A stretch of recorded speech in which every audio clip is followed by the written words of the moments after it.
And there we go. Good evening, ladies, gentlemen, MBs. Hope you're all doing well. This is another Final Fantasy VIII stream, picking up where we left off last time, which was mostly a card game. Like, I think the ratio of cards to combat in that was probably 60-40 in the favour of cards.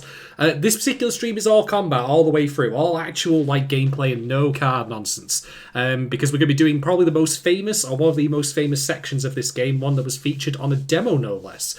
I mean, a demo for a full-fledged RPG is unusual in its own right. But this was a thing that happened. It was something that I actually played and convinced me to pick up the full game itself. And I will be going through some of the differences between the demo and the actual full game proper when we get to that point. But there's also some other small bits and bobs I'm going to be wrapping up as well. But otherwise, this is going to be a long stream. And it's going to be quite the challenge because there's an optional thing that we can do in this particular section that I'm going to try and pull off. I have never done it before during any of my playthroughs of this game. We'll see how we go. But for the meantime, let's crack on.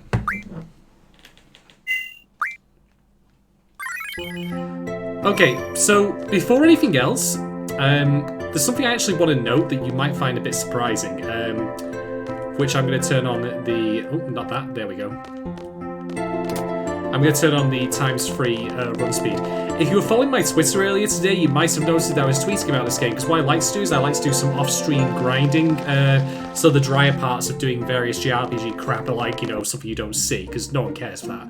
And something unusual happened, which I'm going to see if I can replicate in a reasonable amount of time. So I've turned random encounters off for the moment. I'm going to turn them back on once we're inside this forest.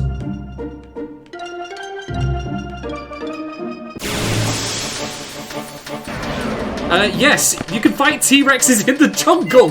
Holy shit! I did not expect to get it that quickly, by the way, so there we are.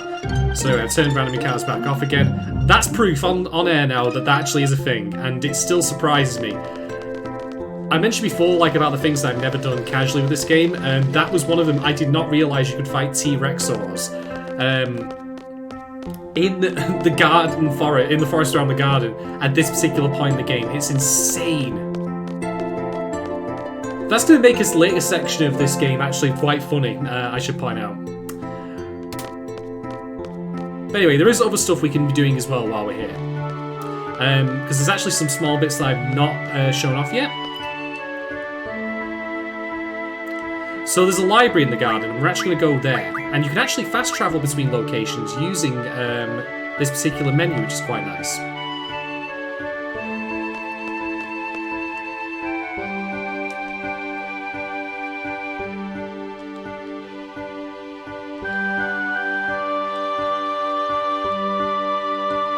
Alright, no running around, let's just run, etc, etc. So there's a draw point in here. It's a draw point with one of the best spells in the game, one that you're probably familiar with from Final Fantasy VII, which is Azuna. We've got quite a nice number there, actually.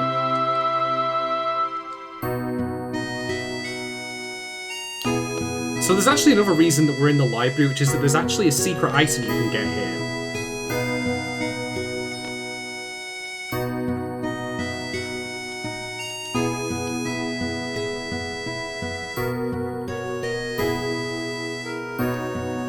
Exams, eh?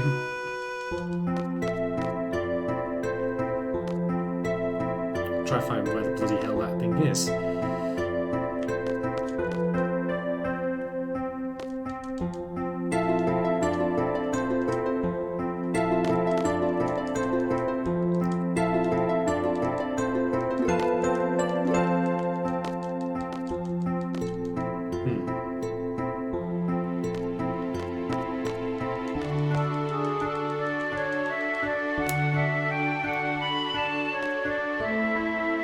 Scene transitions there are slightly wonky and out of light. See if I can see one on the back here if it will let me.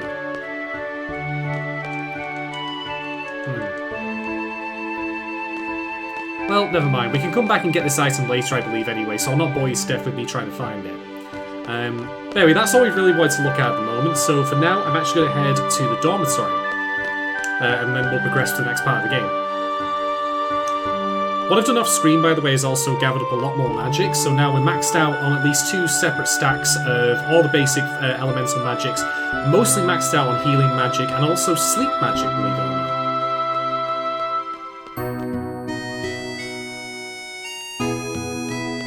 cafeteria, actually, or the infirmary, sorry, so I'm going the wrong way. What I'll actually do is I'll head back to the centre of the garden and use use this nice little theme park map here to take us straight to the dormitory. Oh, and by the way, since it's Friday, very happy Friday to everyone, I have the biggest beer. Look at that. This thing's fucking huge. It's 3 cans of Punk IPA and 5, or maybe 4 even, steel ice cubes in there. So cheers!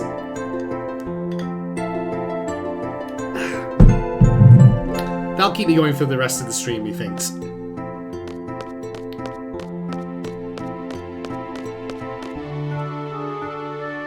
Oh, I knew I'd gone the wrong way. Never mind.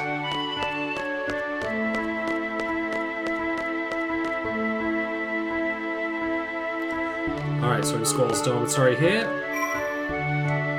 Might as well save.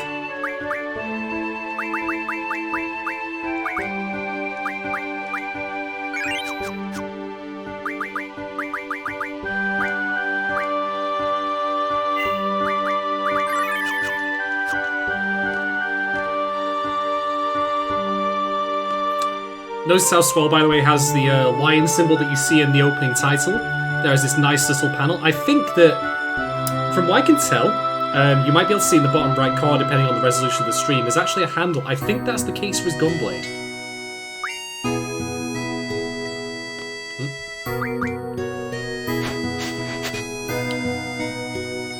Alright, so now he's in his CD outfit. You don't ever actually get to selectively choose what outfits you wear at any given time, which I think is a shame. It would have been so easy for them to do, but they just didn't do it. So never mind. It's not a bad looking outfit, to be quite honest, even if it is just basically a dress uniform with no actual like battle like capabilities, but who cares? Alright. I'm trying to think. Oh, it's not here yet. There's usually an item on Squall's bedside cabinet there. Also appears to be shot glasses there as well. Alright, anyway, we're all suited and booted, so let's get on our way. So something to note, from the point that you put the uniform on until basically the end of what's about to come, you are graded on a number of things you might not even be aware of, and I'll mention some of them as we go along. This grading, of course, is for the exam, by the way, to become a CD. Alright.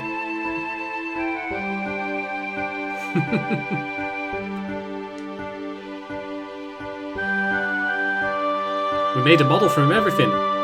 Over here, Zell, come and get a treat. Come on, boy. Come on. Come on, boy. So yeah, Zell makes a pretty strong first impression, shall we say. I used to think he was really fucking cool as a kid, but now I'm,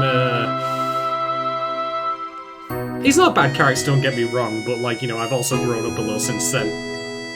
He also seems to predict the arrival of the tribal tattoo, no less.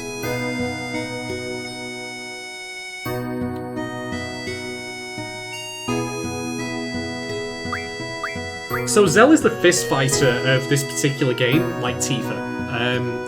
But one thing I've not really talked about, but I should explain now, is the limit breaks in Final Fantasy VIII, for the most part, are much more interactive than the ones that you had back in 7.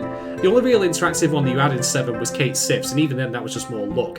But here, as a renowned fighting game player, not really, this is what appeals to me, in that you can actually put inputs in to do commands. And I'm going to spoil it ahead of time, Zell's limit break is actually possibly more powerful than Squall's depending on how you use it, but it's seen in a way that's not really intuitive, but I'll explain as we go along.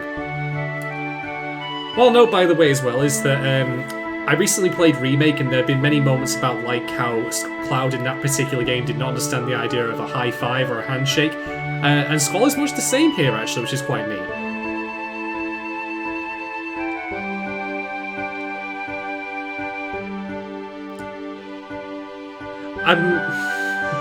Oh, Zell. So Zell here is offering the advice to ignore Cypher because Cypher's basically a prick. But what we'll learn about Zell is he's not very good at, like, you know, taking advice he offers to other people for himself, shall we say.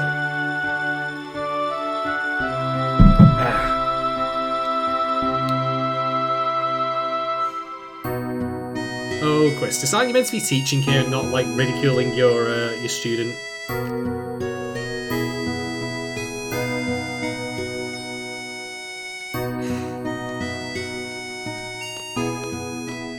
heroes just off screen. Wonder who those two are, eh?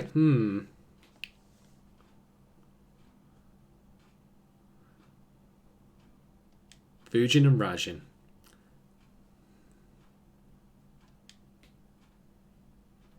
Their names, by the way, if I'm not mistaken, based on my very, very terrible knowledge of Japanese from what I've learned from watching too much anime, they're both plays on the words of wind and thunder, which keep that in mind for future boss fights.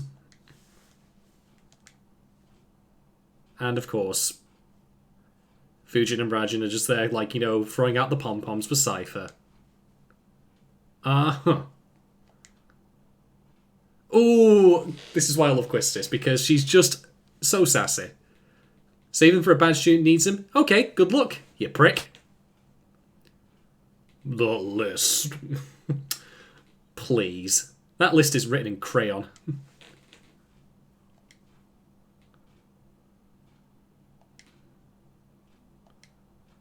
So this exam...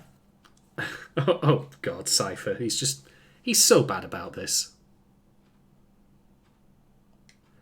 But yeah, we'll get to the exam in a moment because Headmaster Sid is turning up. And his remastered model doesn't look quite as I remembered the original. But it's very clear, like even in the original, that he was based off Robin Williams. I mean, Robin Williams always did like anime, so I suppose it's good for him to finally be a part of one.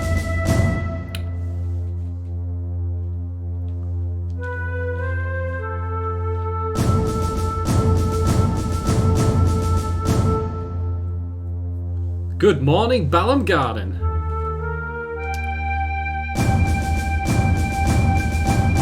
Also, Sid is like firstly a recurring name in a lot of Final Fantasy games, and indeed some non-Final Fantasy games that take inspiration from it, including Lost Odyssey, a game that I played once way back when and I'm quite fond of still. But also, there's no way that Sid here with his, like, you know, waistcoat and whatever has ever fought a battle his entire life.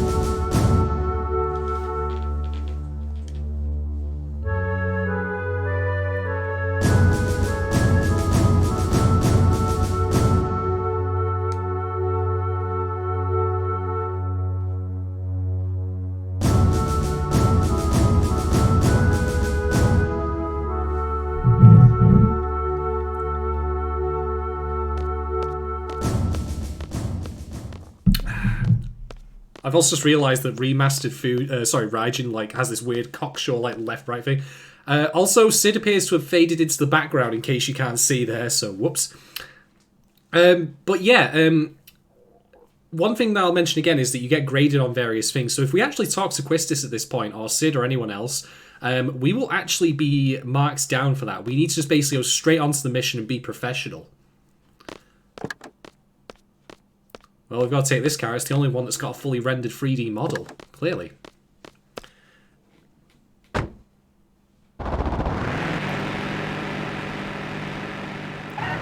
Although, as we'll learn, this is actually a clown car, which also got ramps out of the car parking lot there. So Zell obviously already being the consummate professional there. Come on, man, show me a gunblade, bro! Dude! Gunblade, bro, dude! Dude, peek, dude! Like, that's basically what I expect.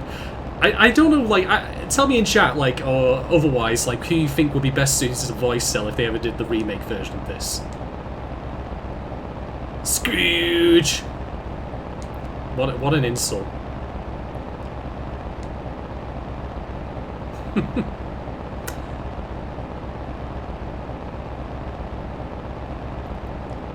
So yeah, this is a clown car, as I say. It's massively bigger on the inside than the outside.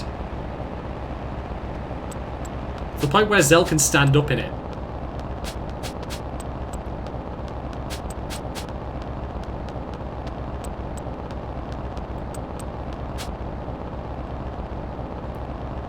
What an insult. So yeah, Zell said ignore Cypher to Squall, and unfortunately he himself, as we'll learn, he takes things way too seriously. He has like no tolerance or resistance for anyone else's insults whatsoever. He's overly sensitive. But this whole mission we're going on, I should note, like, does a really good job of establishing these three characters and the dynamics that they have, and also that they all have their own problems. It's actually pretty solid the more I think about it, and I'll show you as we go along.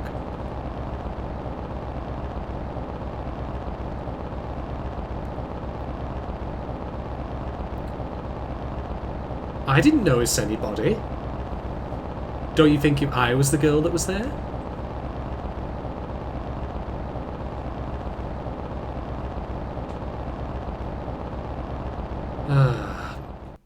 Absolute professional here. So yes, you can drive the car. While you're driving the car, by the way, you don't get any random encounters at all. And you'll be able to hire more of them later on. Nope, coming through. Stand aside. Oh, oh dear. Honestly, kids these days.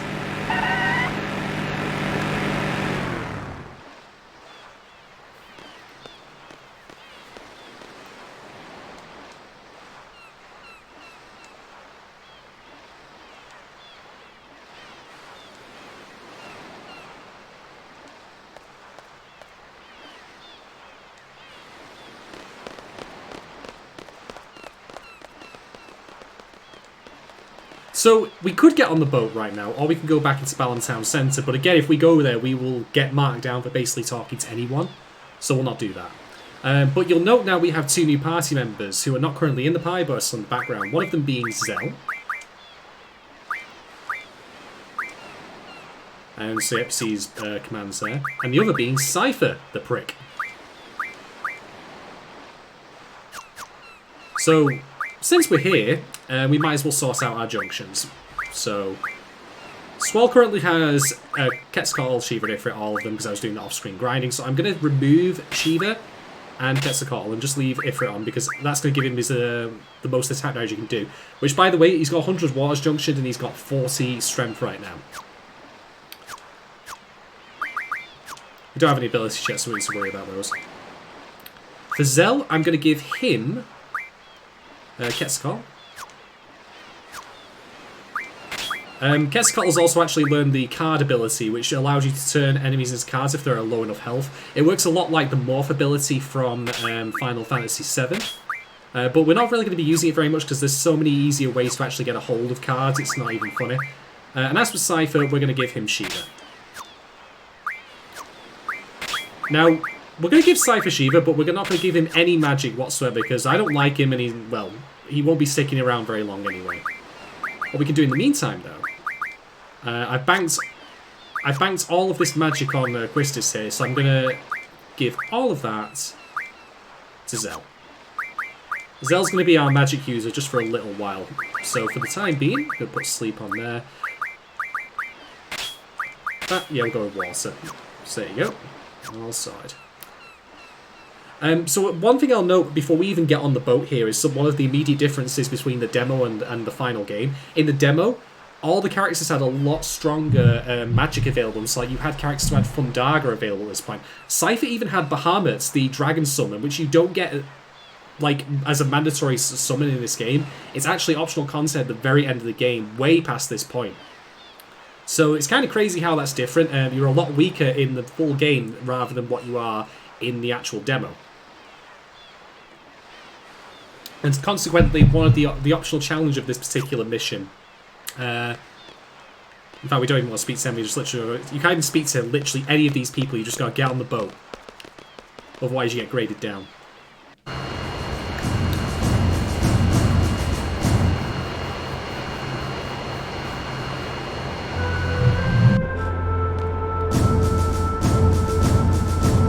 So as a kid, I never knew how to pronounce Shu's name, and I'm probably still mispronouncing it now, but screw it.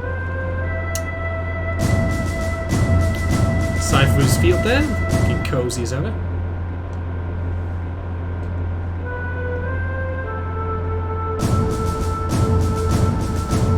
So this is hinting at something. Just to give you an idea, Cypher is actually 18 years old, whereas the other characters are 17 or 16. So he's actually been held back. He's pulling the Van Wilder. Alright, time for the in-flight movie. So something I want to point out that's kind of crazy here is that they're running this exam to see if everyone, you know, if this particular year's cadre becomes a CD or not. But this perfectly coincides with the fact that a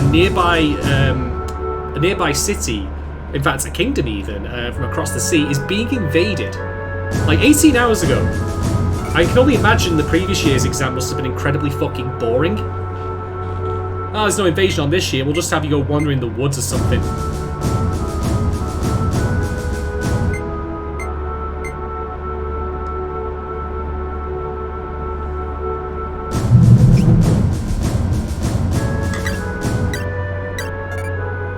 The G Army, or the Garmy.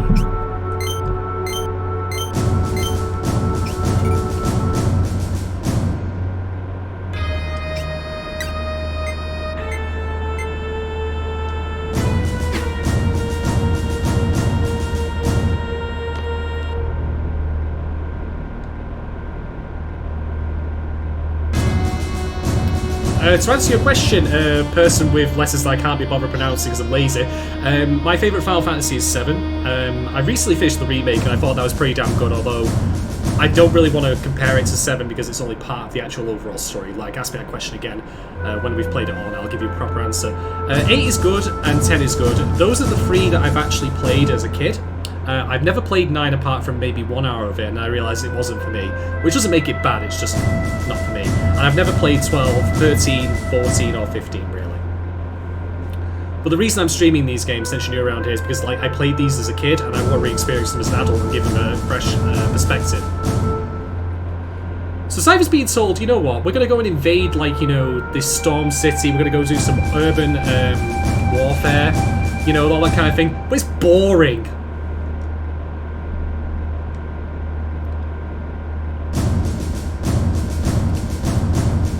I have never played 11. I've never played 10-2 either. But again, with 10-2, like, my opinion on that is, while I have never played it, I also recognise it's not for me, but I at least appreciate they were doing something different with it, with its Charlie's Angels style.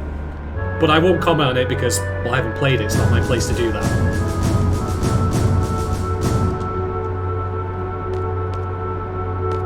Okay.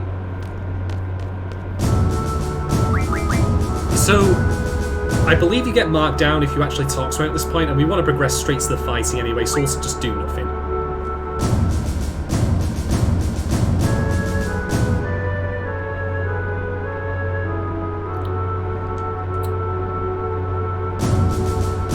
So, because Cypher is our squad leader, if you actually say no to him here, you are marked down on the exam. You have to say yes, even though I'd rather tell him, you know, to go fuck himself in the fires of hell, but, well, anyway.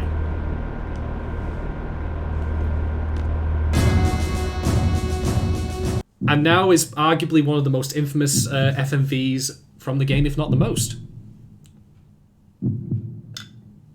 This is the first thing you'd see when you play the demo, by the way.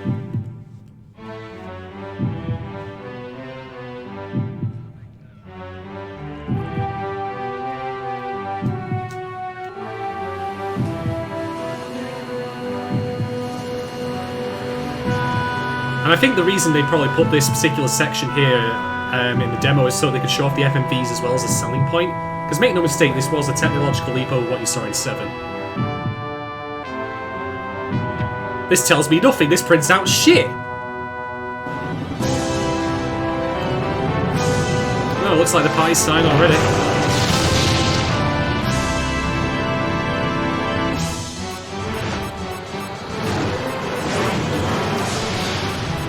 Okay, what's the most exciting thing we could do? We could go straight to the docks, or we could ramp it! Oh, that's going to ding the paintwork a little bit, methinks.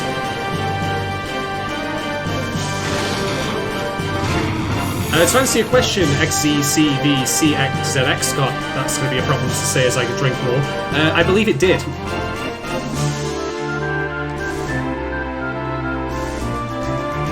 Yeah, take your girlfriend with you into battle, don't forget.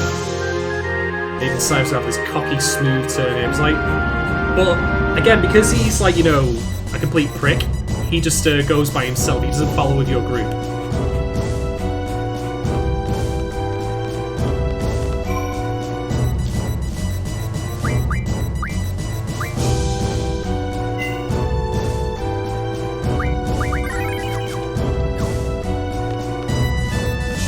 Anyway, these are the Galbadian soldiers. So something I want to put in mind for later streams is that these are the first human enemies we're fighting.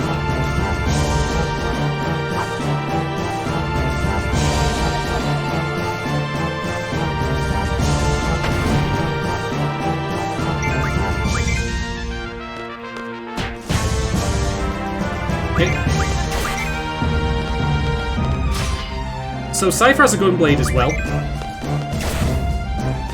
which you can similarly use the R1 trigger to do double damage with, like the squads.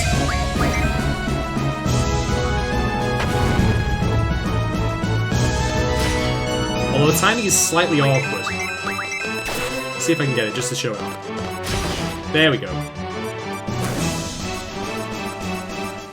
One nice thing, by the way, is how this fight ends without you actually, you know, doing the victory pose, because the actual battle's still progressing.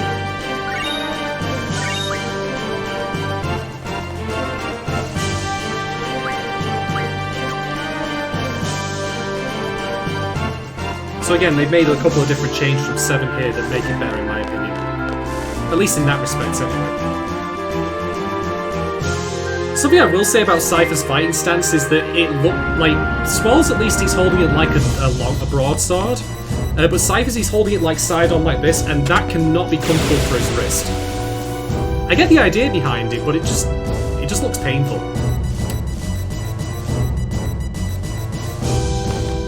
So we got ambush, but whatever. Alright, so Squall's gonna kill this guy, and you know what? Cell's like really, really annoyed with Cypher.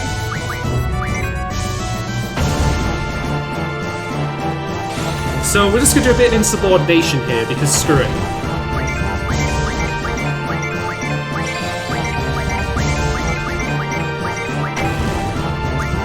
I don't think Cypher really got like the message about calling him the chicken bull, so let's do it again.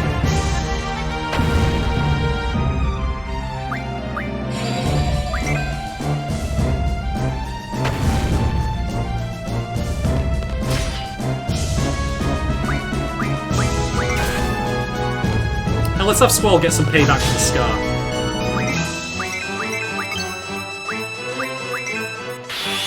I'm doing this to show off Cypher's limit break, which is this is a replica basically of him doing his move from the opening cutscene. He shoots and he scores.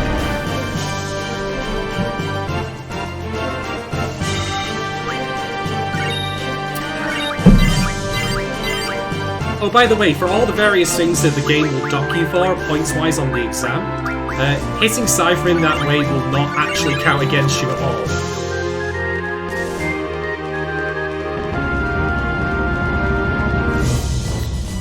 But yeah, for those not in the know, this is like the only time we'll actually see Cypher as a playable character, so I at least wanted to show that off.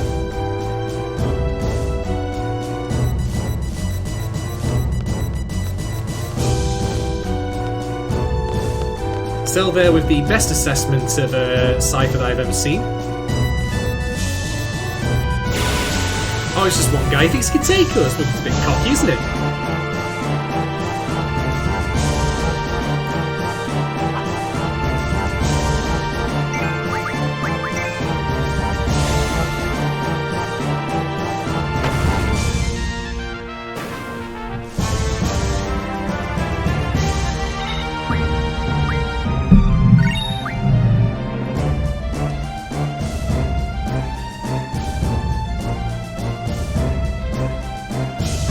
Meanwhile, I'll just kind of stand here.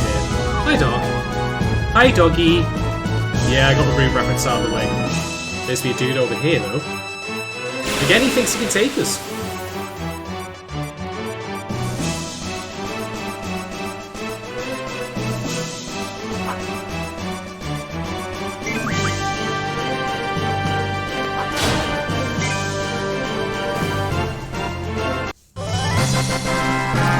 Now it plays the victory crown there because we've played out all the enemies in the area, which again is a nice touch. Alright then. Before we go any further, I'm just going to do some quick menuing here. So, I've actually should have done this earlier, but what I need to do now is actually enable us to learn Card Mod, which is basically the best ability for a Guardian Force in the game, bar none. Ifrit's coming along nicely. Yeah, we're all looking pretty good at the moment. Okay, and one other thing. So what I've done actually previously is I've junctioned 100 Thunders to Squall's elemental attack through Ifrit. This was anticipation of a future boss fight, but I learned from reading a guide, because I've been doing some research off stream, that if you actually junction elemental damage to attacks, they don't affect limit break damage, which is an oversight, a bit shit in my opinion, but it can't be helped. That being said, there is an enemy we'll be fighting fairly soon that does have an elemental weakness to ice, so I'm going to put that on Squall's weapon there. In the meantime, let's see what's happening with Cypher.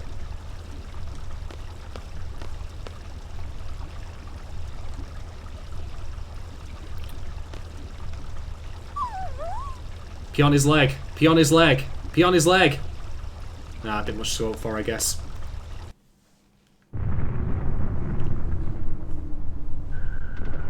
So it's pretty clear so far that Cypher has basically decided that being a professional and following the rules of engagement and not being a psychopath are beneath him. But that's entirely why this exam exists, after all. Although, take note of our other characters. I mean, Squall, like, you know, he's completely closed off, introverted, cold, like, there's nothing, like, he just barely speaks. Zell, conversely, like, is way too sensitive and takes things way too seriously. He's at least not, like, you know, a bloodthirsty, like, guy like Cypher is, but still. We get to see already that these characters have their own individual problems, which is pretty neat. Also, Zell is walking around there like he's, you know, just fallen into lava in like a Mario 64 level and he's just like bouncing around.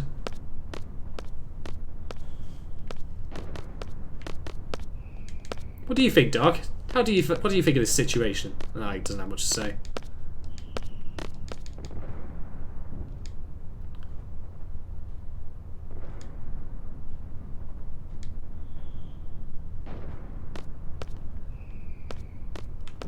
Dollop, by the way, art design wise, if I'm not mistaken, is based on some French city, but I don't know the name of it to hand or not.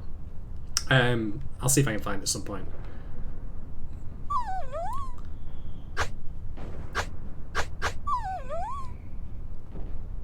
If only Cypher stuck around for the rest of the game, then he'd get to see what dog training really is.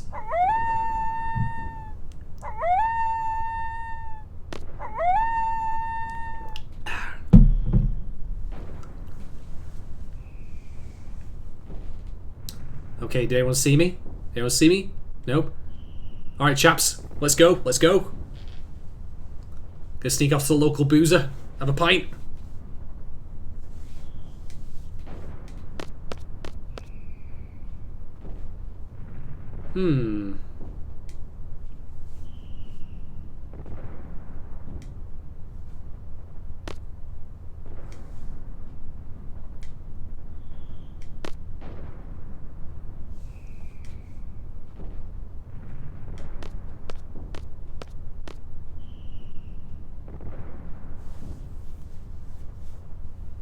So you can see why Cypher wants to do this. He actually, to me, kind of has the same personality and mindset as Attack of the Clones' Anakin Skywalker.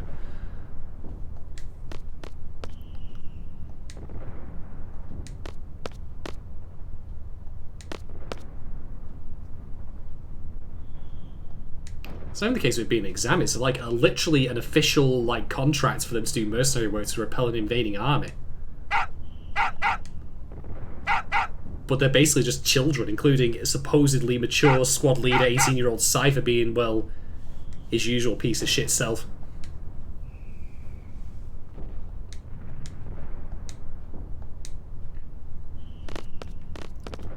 See you later, doggy.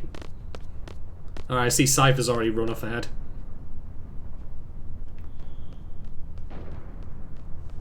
Doop doop doo doop doop doo doo doo doo doo doo doo.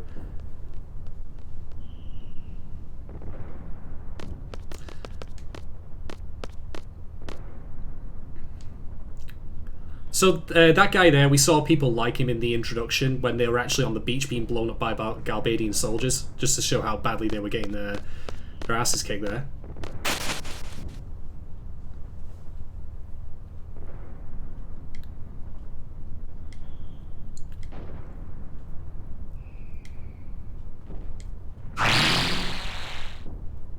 Uh-oh.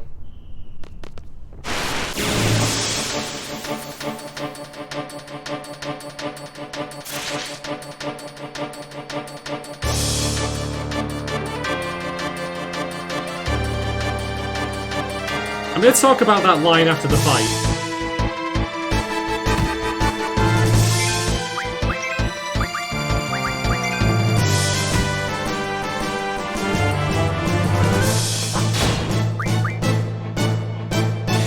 So you can see there, this enemy's weak to ice, so Squall with elemental magic attached there, he did extra damage.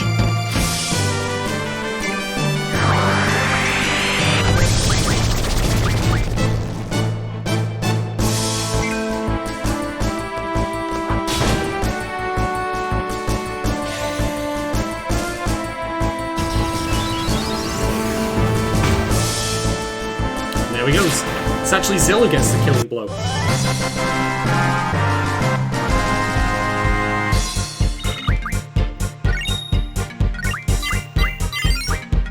Nice. Shiva's also learned Strength Junction there, which we're going to use in a little while. So, before I advance the dialogue, let's talk about that little tutorial. The tutorials in this game are generally not very good. They're very dry, like you want to skip them.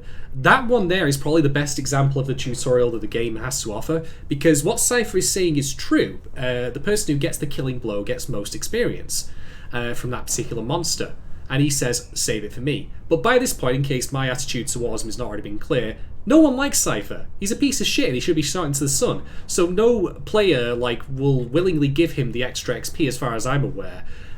So not only is it teaching you how this works, but it also makes you be selective towards the characters that you want to give the XP to. I think it's really well handled there. It's just a small thing, but I thought it was worth mentioning.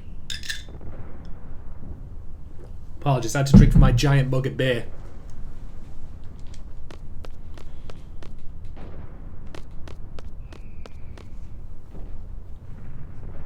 Anyway, since Shiva now has the Strength Junction, we're going to just quickly change over what she's learning next.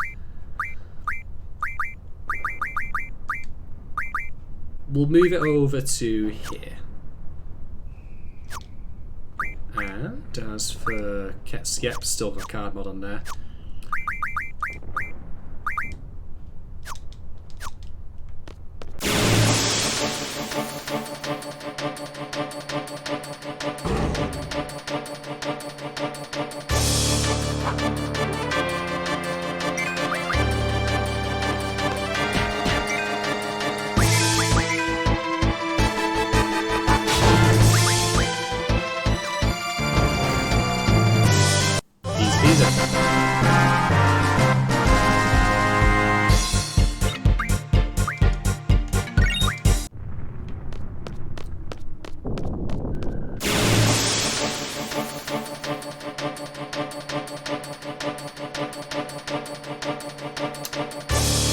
Ah, we've got a whole squadron of them here, okay.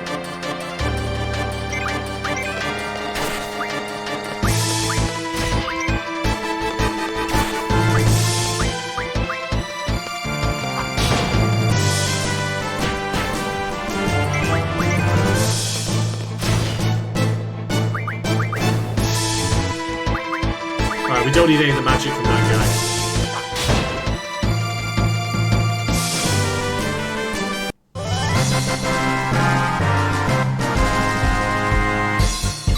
Nice to see all the dynamic camera angles that they use with the end of the fights as well. That's pretty neat.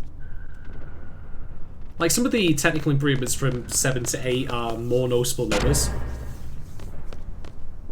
But it is certainly for the same hardware a pretty strong leap.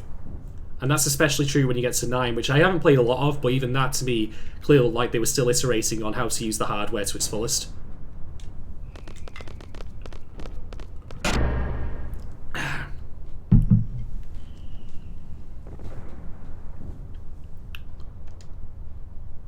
Oh, Cypher, there's no reason for you to, want to, know why they're doing it, what possible reason, they want to repair the communications tower, Intelligence isn't something that comes naturally to Cypher, either in its military form or just what's up in here. Just saying.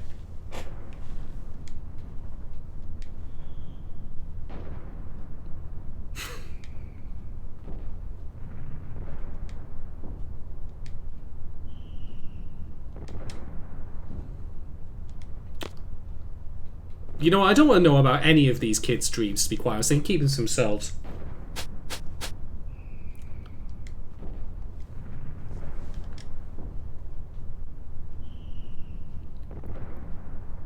I don't know why Cypher's saying that, given that Cell literally set him on fire in an earlier fight.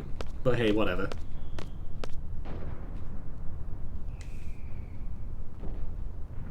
Oh, I wonder who that might be. It's a girl with 2 skateboard half-pipes for hair. A professional soldier. She can at least still wink and stick her tongue out.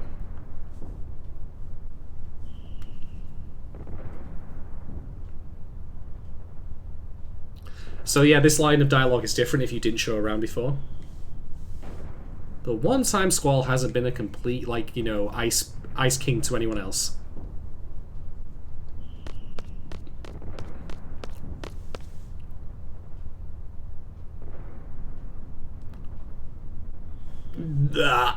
No. Dude, what you do with your gunblade is your own business, and I don't care otherwise, like...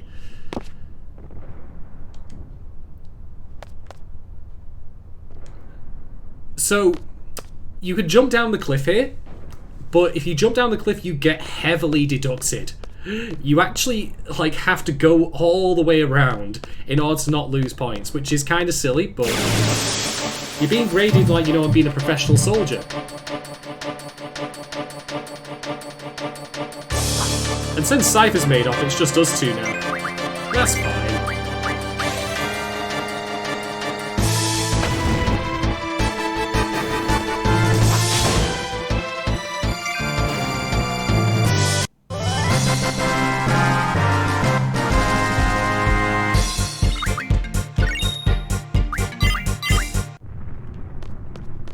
At least they pick up the pace when they get to the next screen.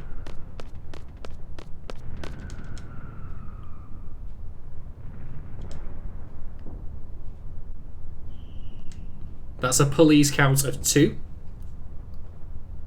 Yeah, I mean, Selphie's already like, scraped her knees once, so she probably won't want to, like, you know, do that again.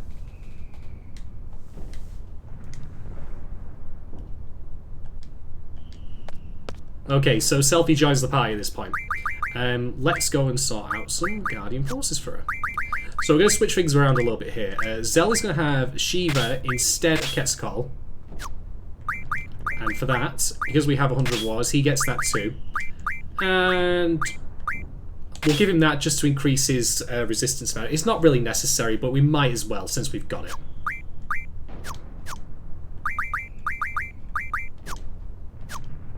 And as for Selphie, she can have Quetzalcoatl. Now, Selphie doesn't actually currently have any magic, and I only had 2 blocks of it available, but this is where our abilities come in.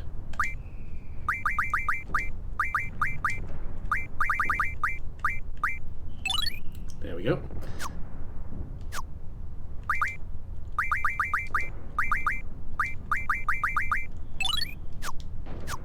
So, yeah, that's the main way that you can get magic in the game that doesn't actually involve drawing, which in the original was just obnoxious and time-consuming.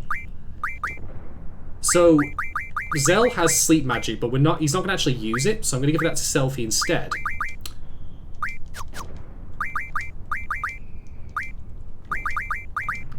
And that then is going to be her junction next. It's the strongest thing we've got.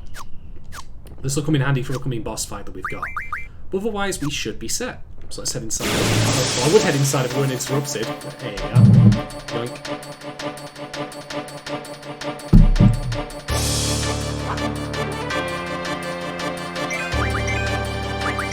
Ah, good thing this battle came up. I hadn't even realised it hadn't let me set her abilities. But you can already see how much more damage Zell does there with attack.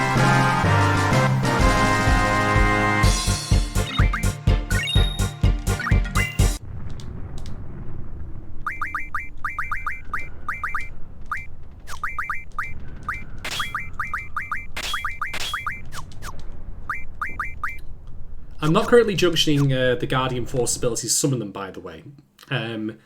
Mostly because it takes too long. The animation is long. The damage isn't worth it relative to what you can do otherwise.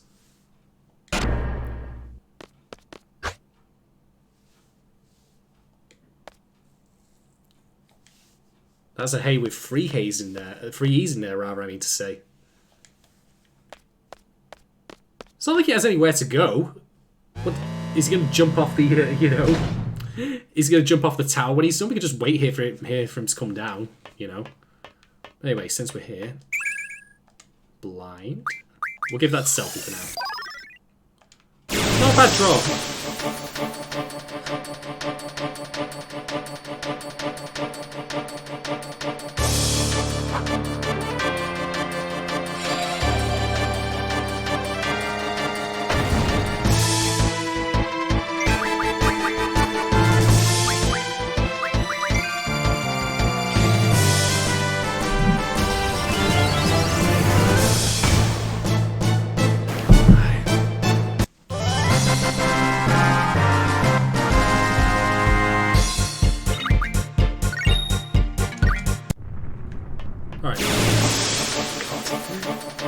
The random encounters work on something called a step counter, by the way, which I don't really know all that much about, but we seem to be having fun times with it right here.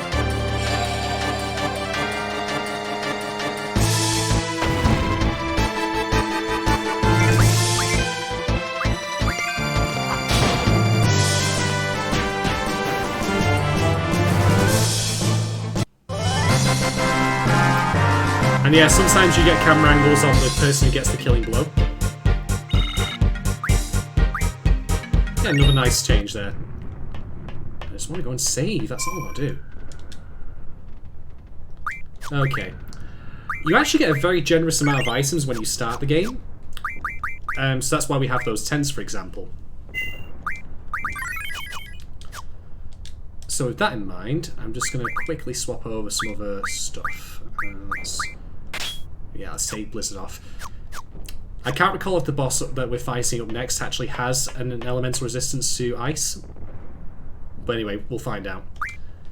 I'm going to apologise in advance, by the way, because a substantial part of this coming up, like, boss fight is going to involve me doing some drawing. And I'm not talking about pen and paper, I am literally talking about me turning the third times modifier on and drawing magic out of the boss. So we have Wedge and Biggs, names again returning from Star Wars here, although they're not actually fighting for the good guys this time. Although hopefully if there is a Final Fantasy VIII remake, they get a similarly fleshed out backstory. That'd be something.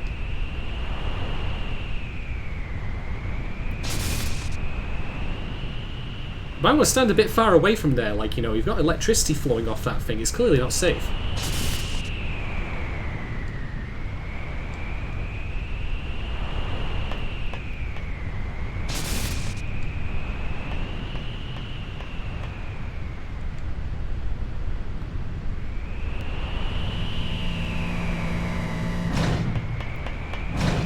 Uh-oh.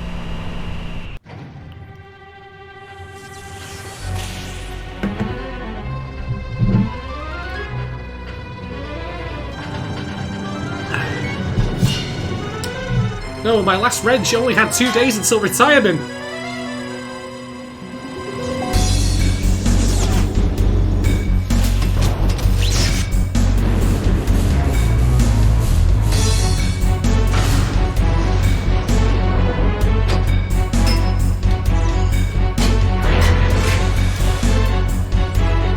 I mean, I know this was made in 1999, but this seems like the most ridiculously complicated setup for a satellite dish ever.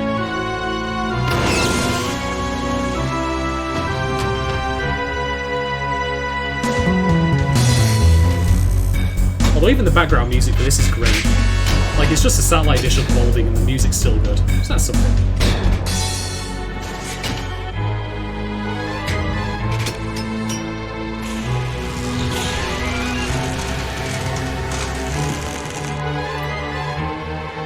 And finally, the entire planet had HBO once more.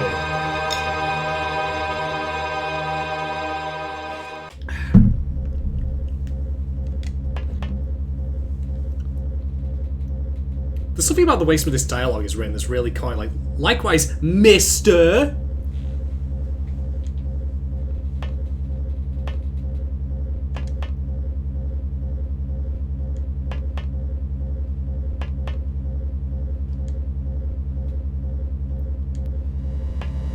Nope. Sneaky, sneaky, sneaky, sneaky. Where Cypher was, by the way, I will never understand, because he clearly somehow got up to the top of the tower before you, but then went back down and came back up again.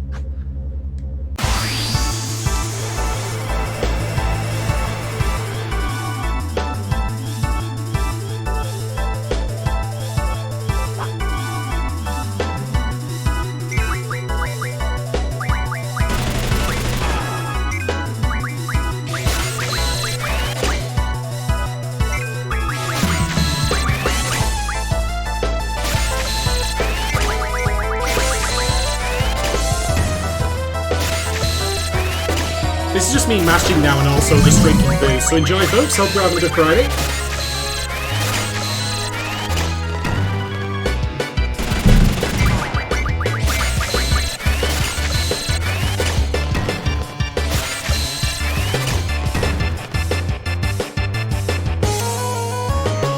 So yeah, after a number of turns, Wedge will turn up. Well, that's fine.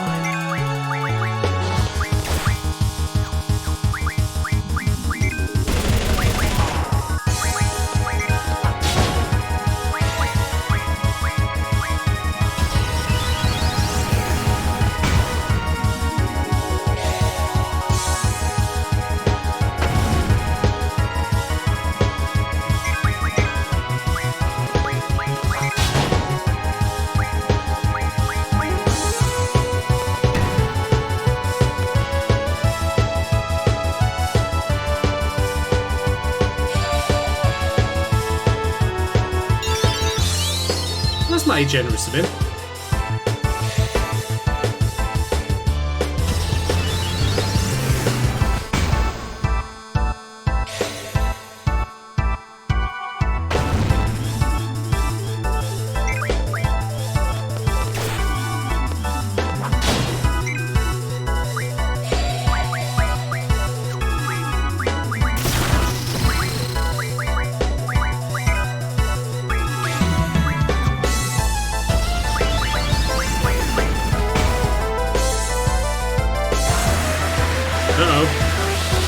So do you remember I said there was a monster-shaped shadow flying around the communications dish? Or dish rather, I didn't say before, I didn't mean to slur my words. That would be this thing! Looks like a hornet and a chin you could wrap a bike off. So this is Elvaret, and it's basically one of the first major boss battles of this game. And one of the things about Elvaret, before we do anything else, we need to draw that, is that it has a ridiculously high magic and physical defense. Say that for a moment.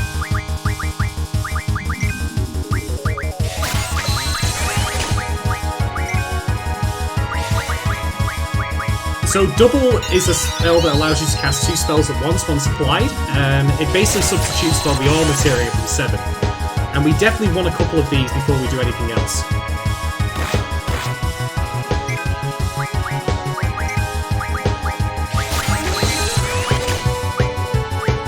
I'm not actually currently turning the battle speed up to 3 because Elvaret has an all-party attack. And I want to make sure that if that hits, then I can at least respond to it before it does any more attacks. Is this actually, as it turns out?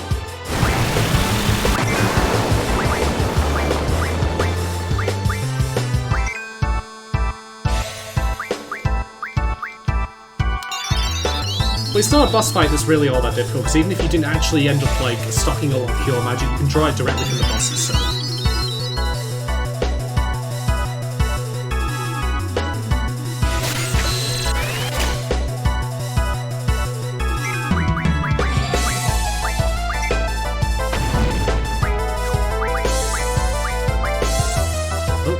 So draws can sometimes fail as well.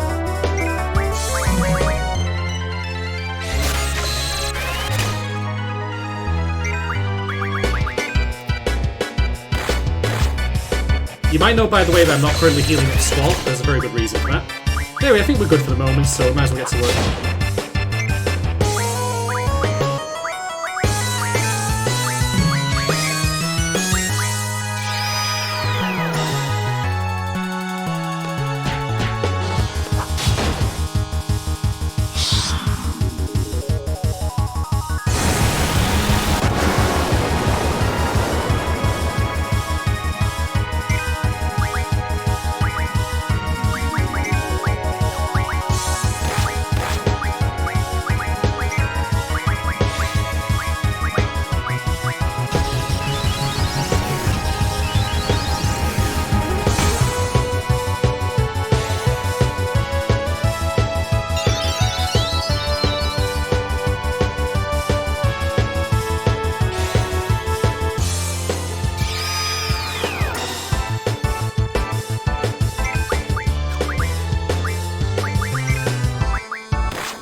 So yeah, with double applied, you can then heal your party members much more efficiently.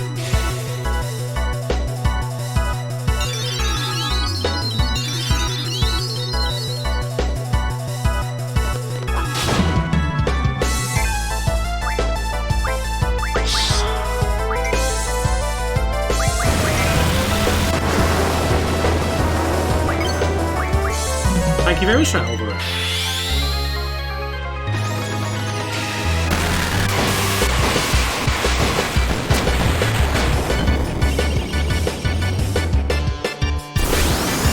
So yeah, Rensakuken has unique animations for certain enemies, and Elvaret is one of them. But he did.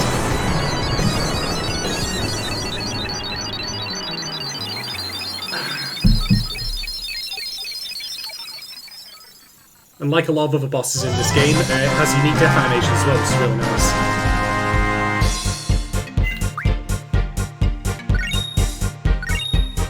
Well, nice bit of loot there, 14 AP, always nice. And the Siren GF. So Siren is the most overpowered GF in the game, not because of anything that it actually does as a GF, but rather because of the abilities you can learn from it.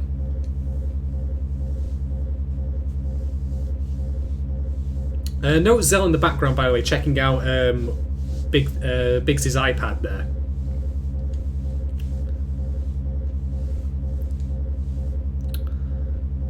Cypher would take shoot the messenger literally as a suggestion rather than the thing that you don't do.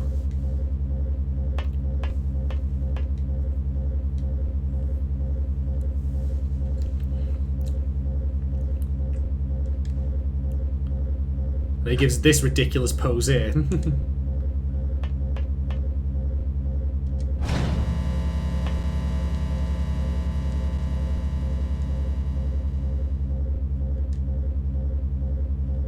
Okay, so a couple of things before we even set off actually back to the beach. The first of which is you'll note there's a timer.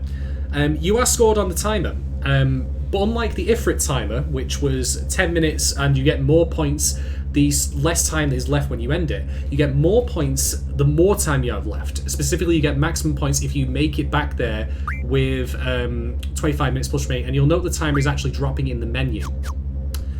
Something else also I should note is if you talk to Biggs, you are also then you also then get a deduction on your score as a result. All the small things to say.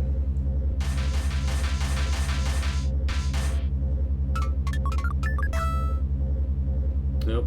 He's putting a hit out on him. Oh, I'm just gonna sleep with my ass in the air.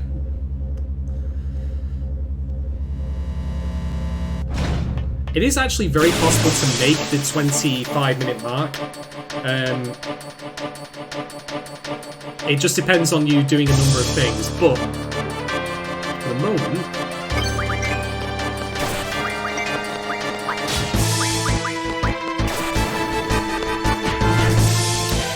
so breeze through this fight very quickly.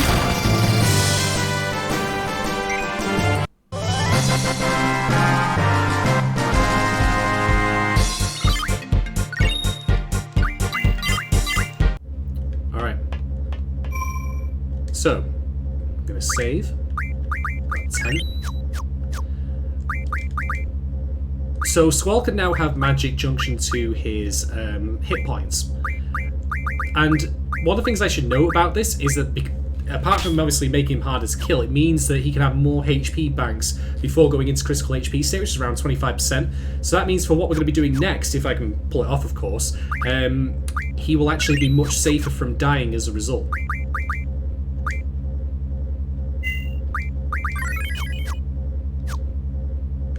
And before we leave, we'll also trade the draw point. We're going to need blind for a later boss fight, actually, as it happens. Although, as it turns out, it's not going to be this boss fight. Spider-Bot, Spider-Bot, does ever the Biggs cannot.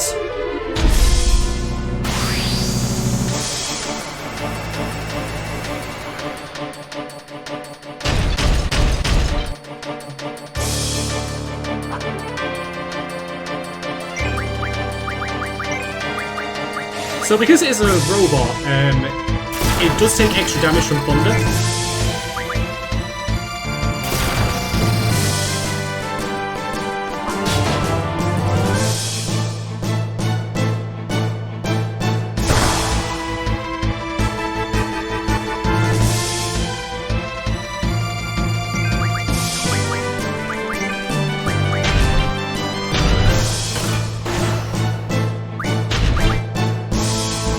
This is X8, by the way, and it's one of the more infamous bosses in this game, because it's a boss that I expect 90% of people will never have actually killed permanently. And you'll see why in a little bit.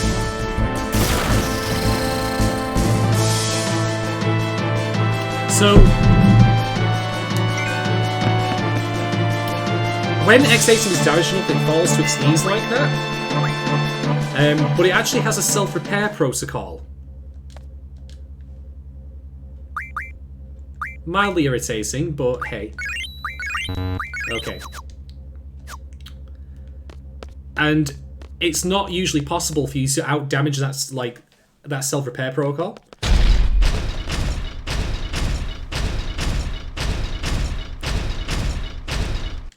You can see here it's actually back to full health now, so let's make a run for it.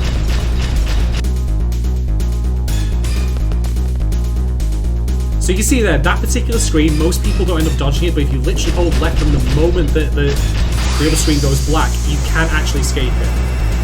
But, what if we tried to fight it? Can we actually kill it? Let's see if we can. It's going to take a bit of work, though.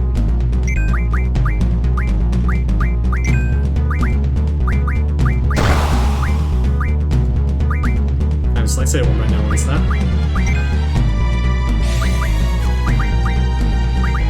The question mark magic out there is protect, but we're not going to bother with that.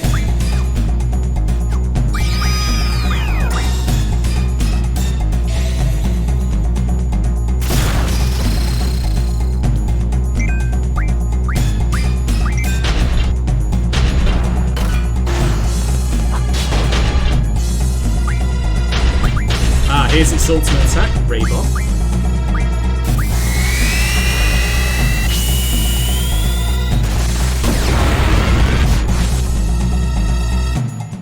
So the damage isn't actually all that extreme, or at least not compared to what I thought it would be.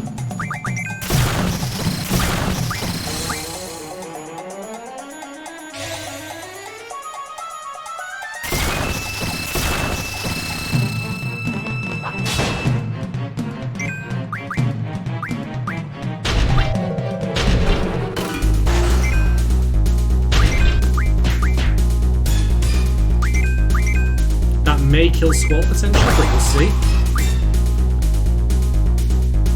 Okay, no.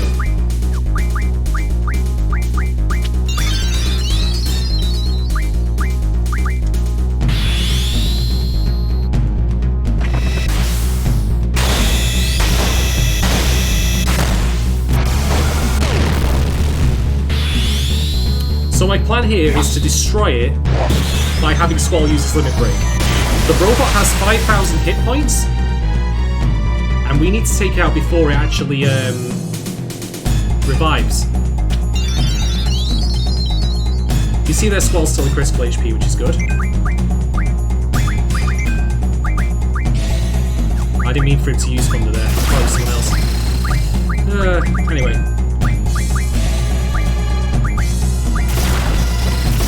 This is also why Selby's got that magic junction there, because she's going to do a ton of damage with double Thunder. But it's really going to be up to Squall to do it. You can see it's already got up to 80%.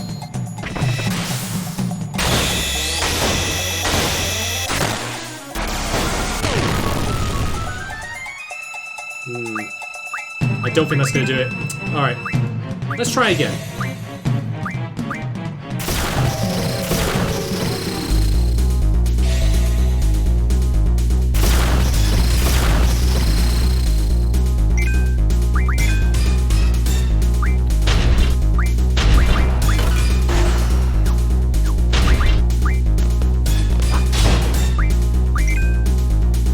I have an idea actually that might make this work.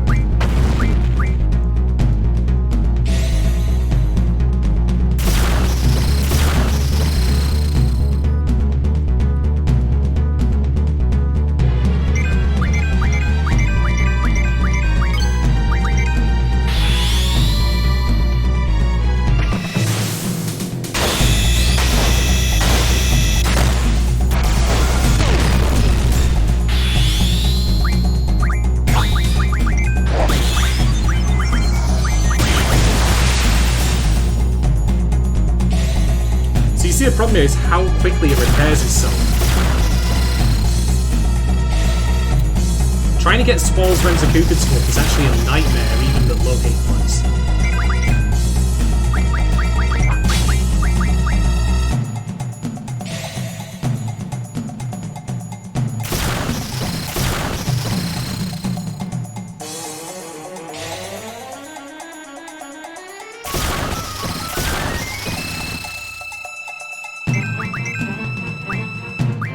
Ah, he's back up.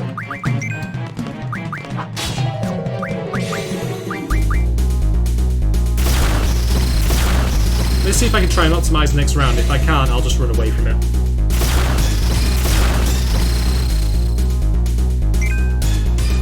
Facts, I have a better idea.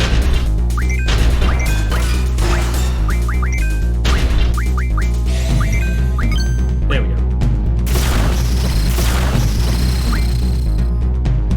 Okay, it's down on its knees again. Let's try this.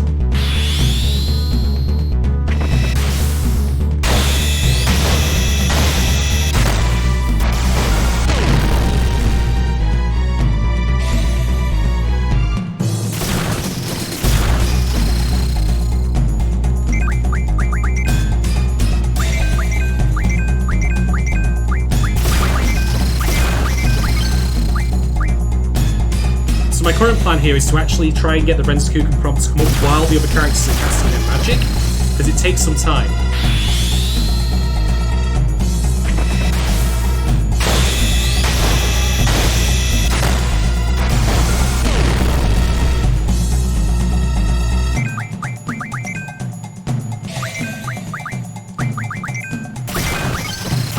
Like so.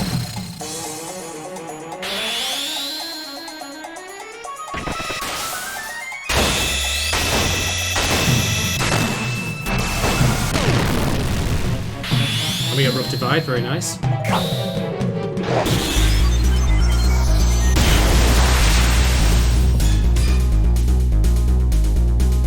Oh, I got back up. What the fuck? Okay, I'm guessing we can't do it then. I'll just have to try and take it out and then I'll put it back on its knees again and then run away.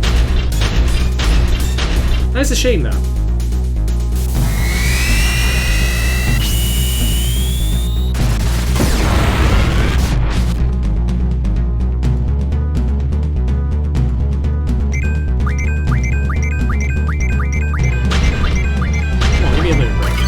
There we go.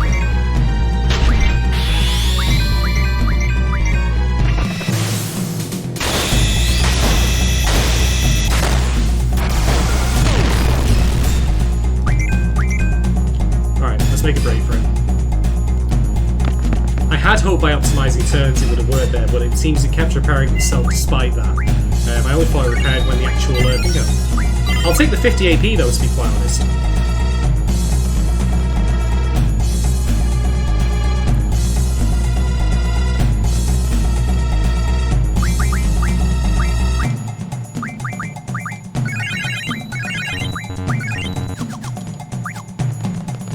Oh well, the nice thing is that by not killing, I actually get to show off some other stuff anyway. Alright, so on the bridge, it will actually jump over you. When it does that, rather than running towards it, run back again. Oh, I fucked that up. I thought that was as far as I need to run. But if you run far enough, it'll actually jump back over you and then you can make your way back across the bridge again.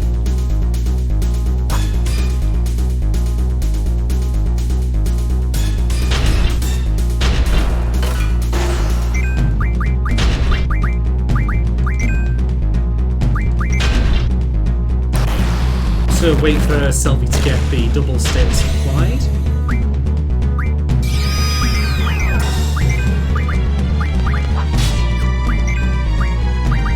There we go.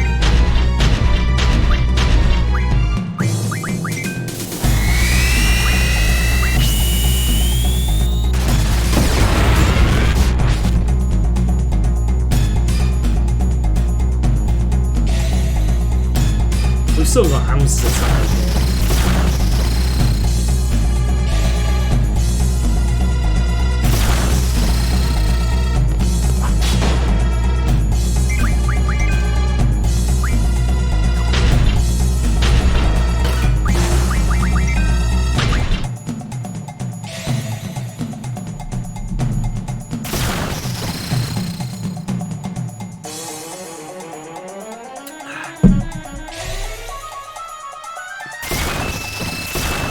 Can't partially cancel the attacks I've already queued. Oh wait, maybe I can actually. Okay.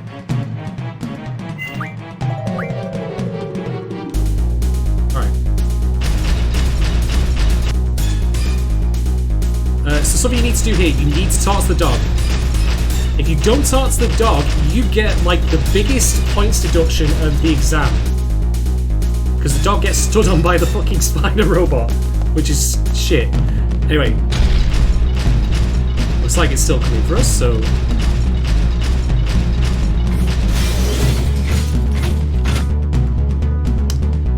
So what you can do on this screen, you might know that there's that pub the guy came out from before. If you actually go and hide in the pub to escape the robot, you again get deducted.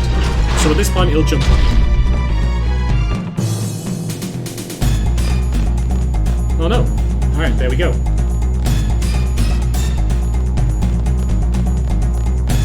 Glad to see that Zell and Cell feel like, you know, every man and woman for themselves. This guy's pissed, though.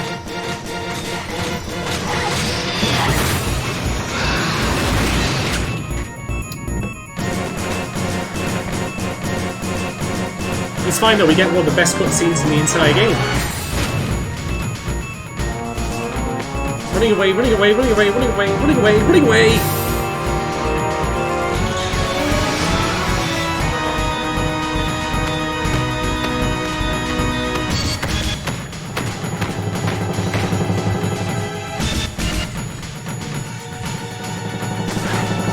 No! Yeah!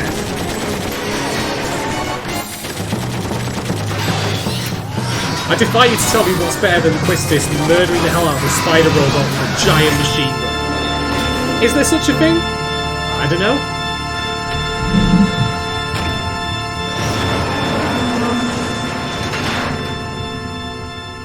That's the end of that boss.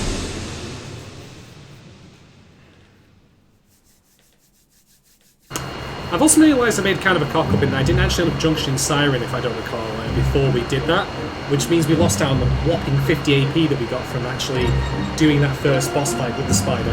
But it's fine. We can always make up for lost time by farming AP from elsewhere. Well, that was certainly an exam and a half, wasn't it? Mine when I was a kid were like, you know, far less intense than that.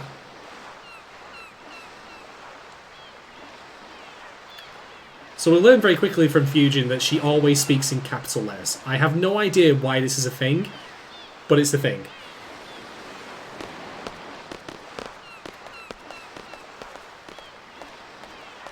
You were the MVP, Quistis. You murdered the hell out of a giant killing spider robot.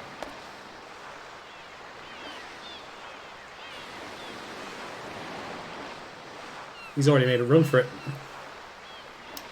That's a douchebag.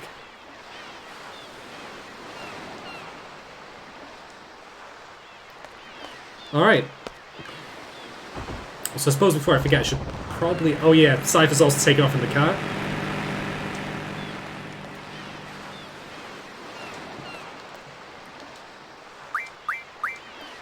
So again, before I forget, I should probably equip Siren. Siren has some abilities that we definitely wanted to learn. So we'll start with that. Also, we've got the card mod thing now, so I can actually show off some of that before we actually leave Balan. So first off...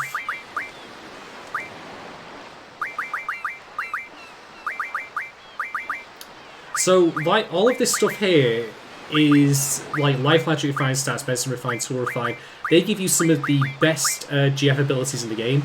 They allow you to, for example, break the game very early by having Life Magic at a very high level that you can junction to health to give, like, Squall everyone 3,000 hit points, which you can have before the end of this one. It's kind of crazy. I will actually do that now so I can at least show that off later, but I'm not actually going to end up junctioning Kiragas and the like to Squall and company before the end of disc, well, before disc 3 basically, just to try and at least keep some challenge to the game itself. But anyway, since we have card mob, let's show off what we can do with that. So we have the Quistis card. You can see already that these like top level cards here provide some really nice items. Samantha Souls, for example, give items to GFs. Oh, sorry, abilities to GFs. I don't remember exactly which one it is, but elemental attack allows you to junction elemental attack magic to your weapon. You can teach that to any guardian force you like. So there's a lot of really, really nice stuff here. I'm going to not use a lot of it though, to be quite honest, only because I again want to at least keep the game somewhat challenging rather than breaking it over my knee. But anyway, what we'll do while we're here...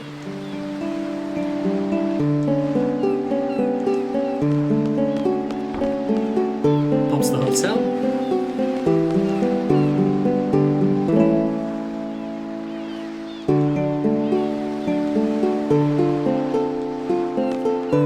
Yippity yap, he says.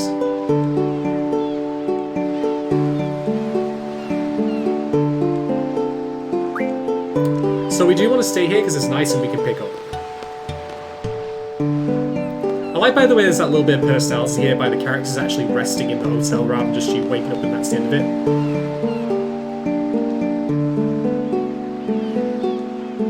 So yeah, there's an episode, there's a issue of Tip the Maniacs here, and I'm going to try and collect them all as we go out throughout the game. It's also your first save point, which is useful.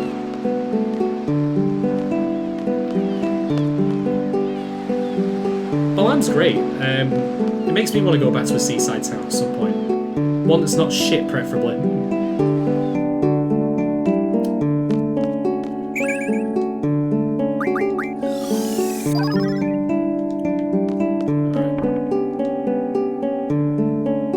So the junk shops allow you to upgrade your weapons. I believe you can actually upgrade these if you have the necessary items, even if you don't necessarily know the schematic for them. We don't currently have any of those just yet, though. But we're going to visit Zel's house. I like to imagine her first name is Ma, not that she's literally just Ma Dings. Anyway, let's go and have an explore of Zel's home while we're here.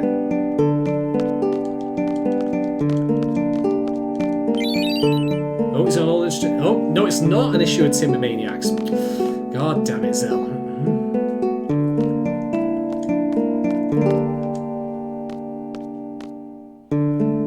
Seriously?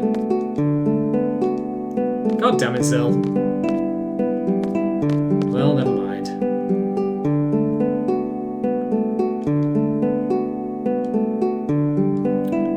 Outdoor class, he says, having just returned from an invading, from repelling an invading force from a country. But the reason we're here, and the reason we've saved, is because Zel's mother plays cards. And she has a card that we want. I also kind of lied when I said that I wouldn't be doing card games this time around, but, well, them's the breaks.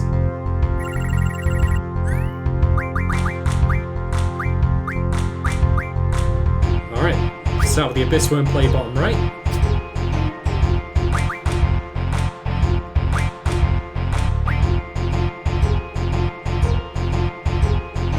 Okay, my current plan here is I'm going to place this Chimera card.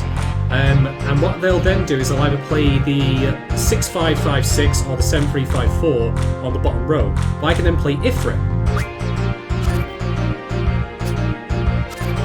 No, not what I expected, to be fair.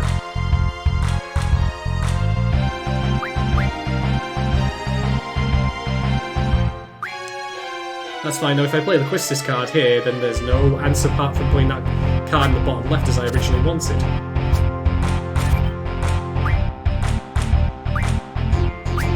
Now, the only card that should be able to play here will be either there for the Quistis card, but I have the Mob card, and that's a win.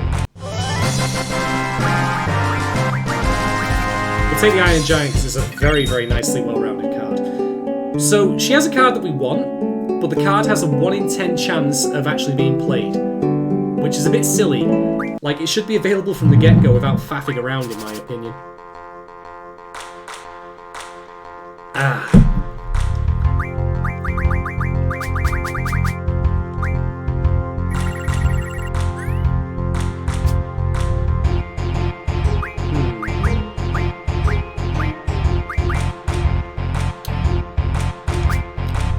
So there's 2 cards to get played, so either Red Dragon or that one. That's fine by me.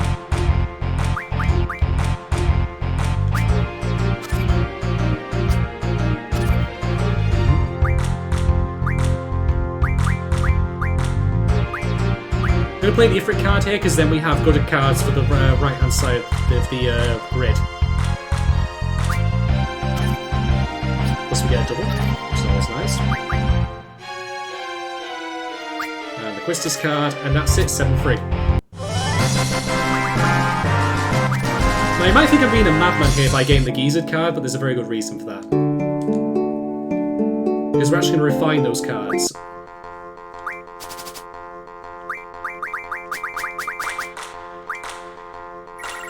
Still no side of the card we want, but that's fine. Okay.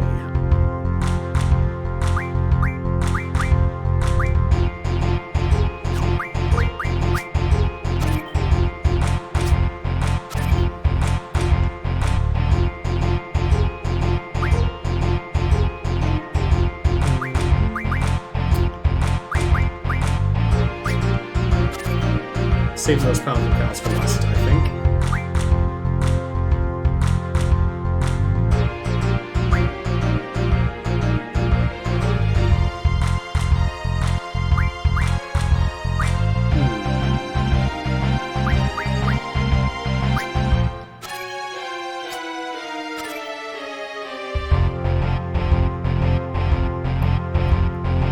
Interesting, this is going to be a draw by the look of it, because none of our cards are currently strong enough to take them from the left. So I'll just put this down, and we should be safe. Doesn't matter though, because the card that we're after wasn't even there.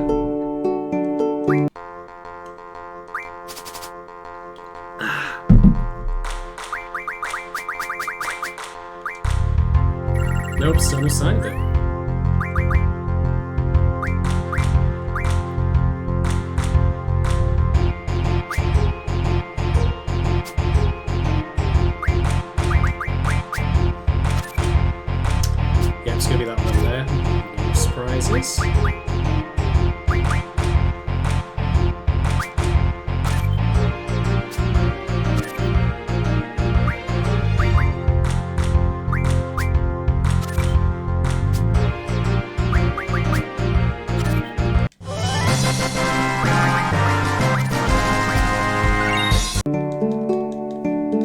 Gambler's fallacy coming in here, that's for sure.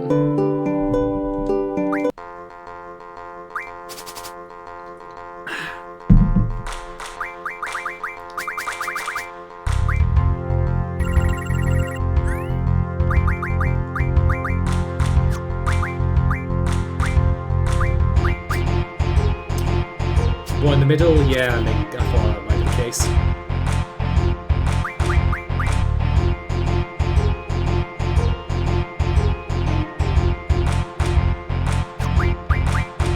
I'm gonna play Ifrit there, because Ifrit's got a weak underside. So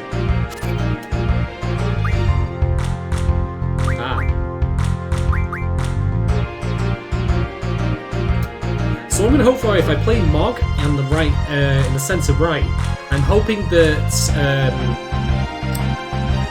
they play one in the top middle, and I can take both cards simultaneously.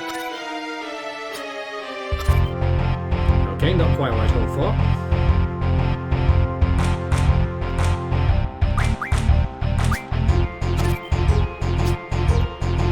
And that's that, it's a draw. But that's fine. I hope you're all having a good Friday, by the way, and I hope you're all safe, sound, and healthy and doing okay.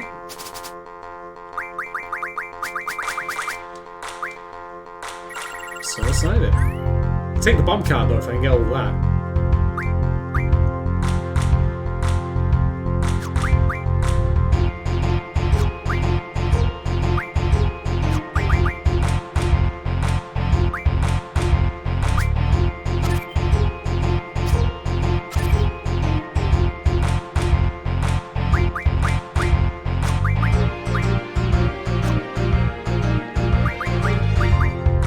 Let's see how they play next.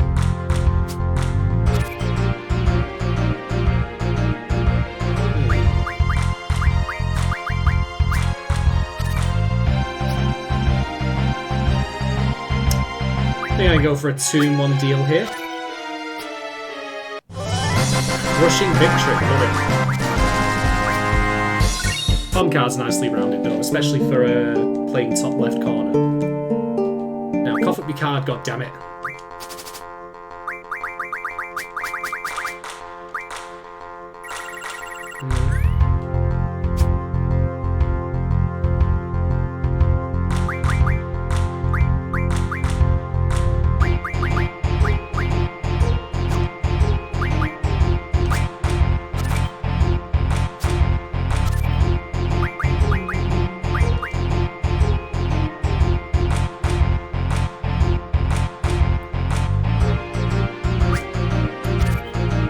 Tier XR card. Oh, actually, surprisingly that one. Okay, fair enough.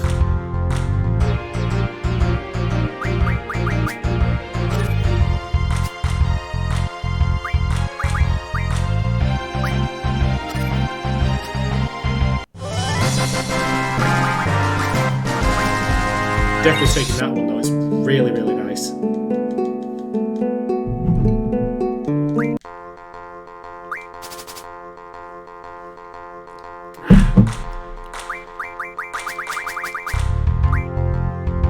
Still no sign of it.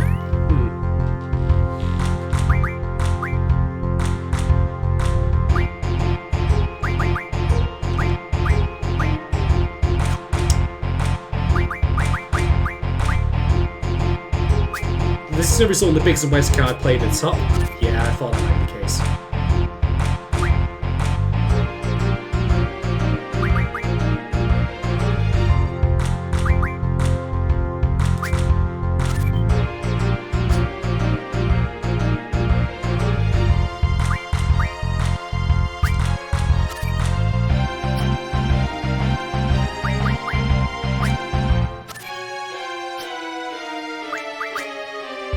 Crushed it.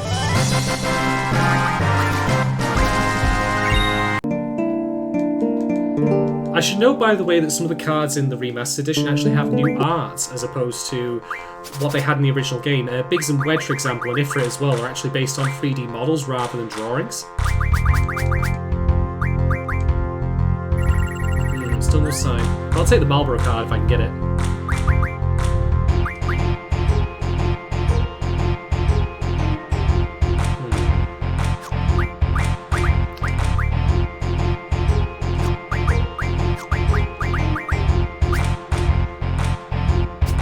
Sense to me.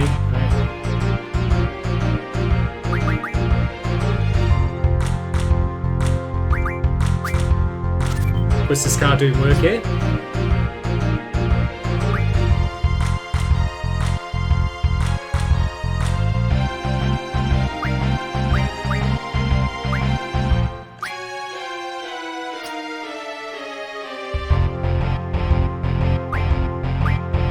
I'm going to place one to a draw, I think. Although it'll depend on where they play their next card. In fact, no, I can play this here and then I'll definitely be guaranteed a win.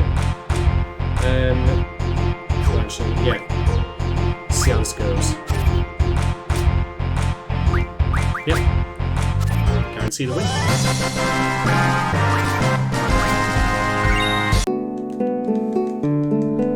Apologies for the dryness with this particular moment. I just really want to get that one particular card and be on the way.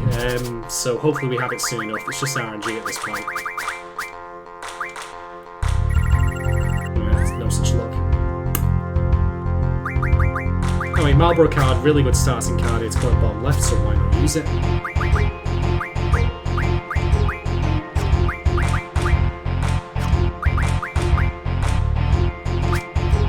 Alright, two choices here. We're going to have that one. Yep, play the red back card there. Yep, makes sense.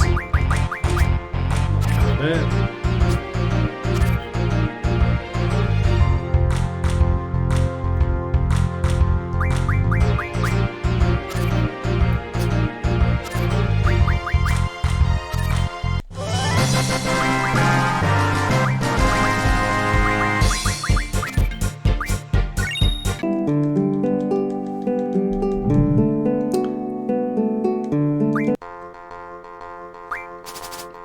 Quick open questions to people who are watching and listening, by the way. Once I have actually got this card that I want, I will take a bio break. If you'd be interested, I'd be happy to continue playing the next section of the game for even longer, for the next couple of hours. Basically up until the point we get back on the train to Balan. If you want me to do that, then just let me know in the stream chat. Either way is good though.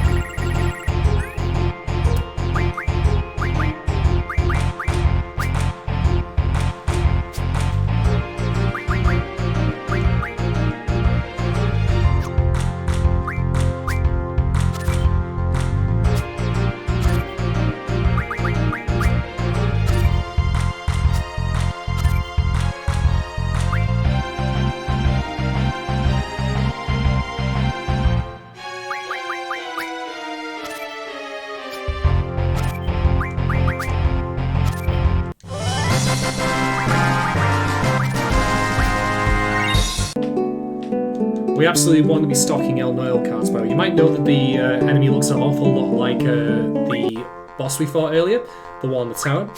Same model, different skin, kind of your JRPG palette swap. But they, if you cover enough of those particular kind of cards, are actually really useful.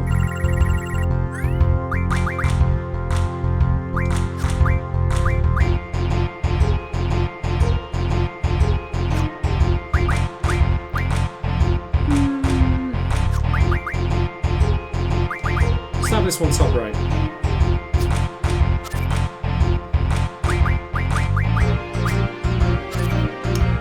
Visage middle, yeah.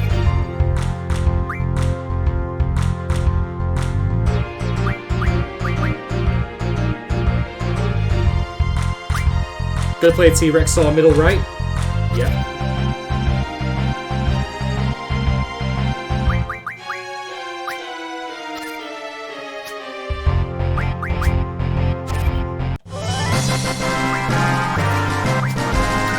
Swall's already murdered at least one of those, so no time of the presence to get a card for it.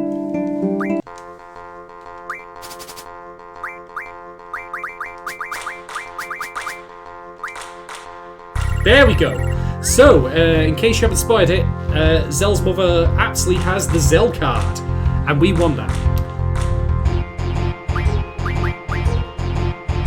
Now the Zell card, as you can tell right there, is a defensive powerhouse. It's got quite strong stats. The A on the bottom side is particularly dangerous.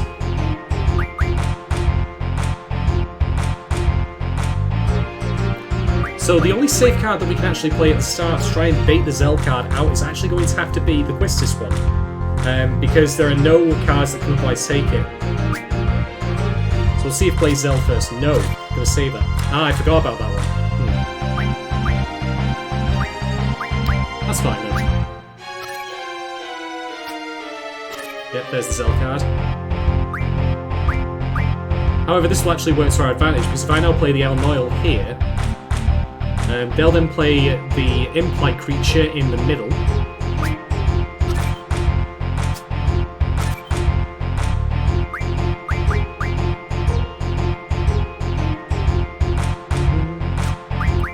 Alright, if I play Minimog here, this will cause an even footing, and then whatever they play next will result in a loss. There we go, pull it back. That's what we get for not panicking when playing Triple Triad.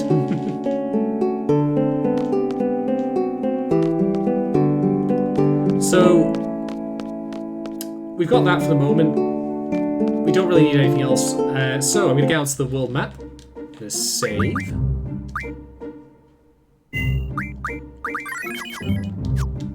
Alright, well, if you're good to chill for a bit, Go Sorry Robot, I will very quickly nip to the gents, refill my gigantic beer stein, although I probably won't actually do that, I'll just drink a regular can, and we will crack on and play the next section of the game up until the point we come back to Balan, which of course means we're going to get the infamous dance scene, so hope you're looking forward to that. Stay tuned, ladies and gentlemen, enemies, I'll be back in just a little while.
And I'm back. Thank you very much for waiting. And no, I will not explain how my body can hold that much liquid.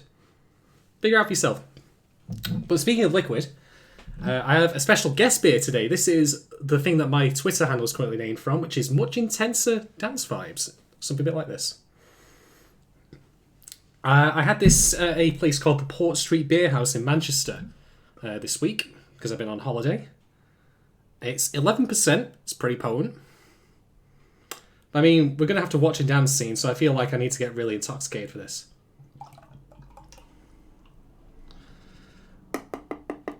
And, why, yes, I am drinking it out of a San Miguel glass. So, obviously no San Miguel in here, because San Miguel is just kind of... Feel free to come join me for an alcohol drinking stream at some point. Anyway, so Cypher's left us in the dust. Now, you can actually hire a car to take you back to the garden, but it's an unnecessary waste of money. Just turn on the, you know... we're going to make Squall run like the Flash here. Get all the way back. Yeah, there we go.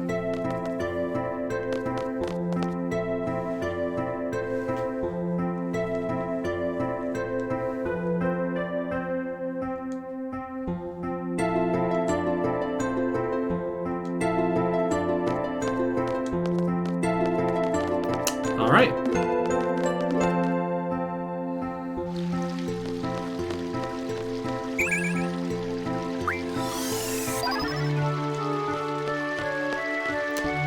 One other thing I should mention, by the way, is you might know that I was using actually some stocks magic that was junctioned to stats during those battles. Your total, like, strength, hit points, spirit, whatever you want to call it, they don't actually get recalculated, as I understand, until after the battle is concluded.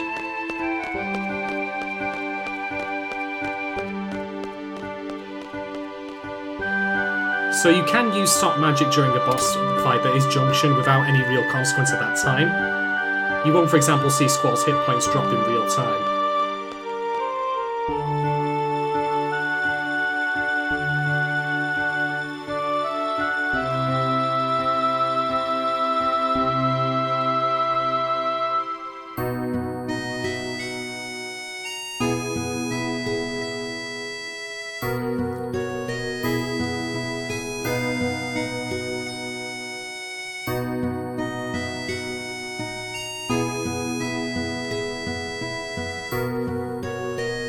You know, for all that, like, Cypher is going to get chewed out, Shu there is, like, you know, she's pulling some real Diamond Dog shit with this. Like, we're going to make some real books, like, if they just cause even more carnage.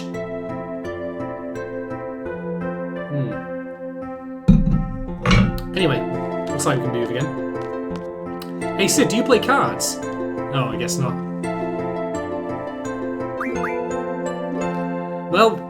we're going to keep to Squall's like usual modus operandi here, which is just to brush it all off.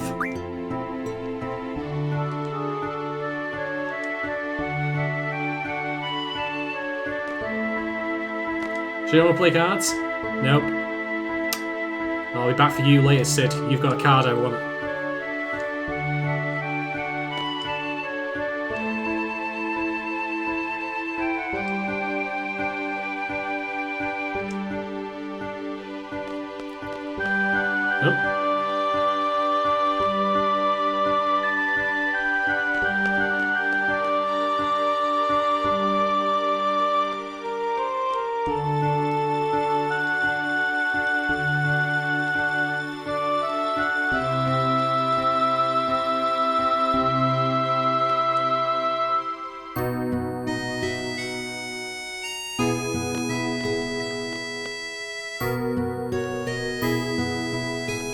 Just waiting for them to decide to give me the test results.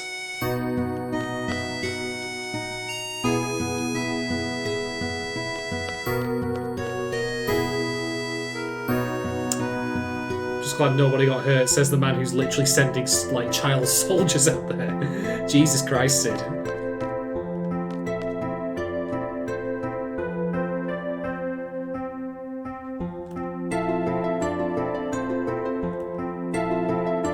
That doesn't appear to speed things up at all. How annoying. Well, let's pop around here and see what's going on. Oh, look, it's everyone's favourite, like, person who needs to be shoved in a locker.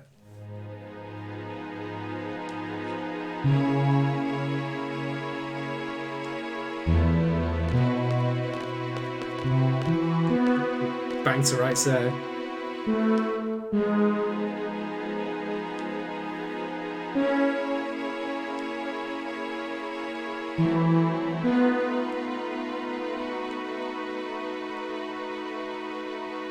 Good on you, She. You chew that prick out.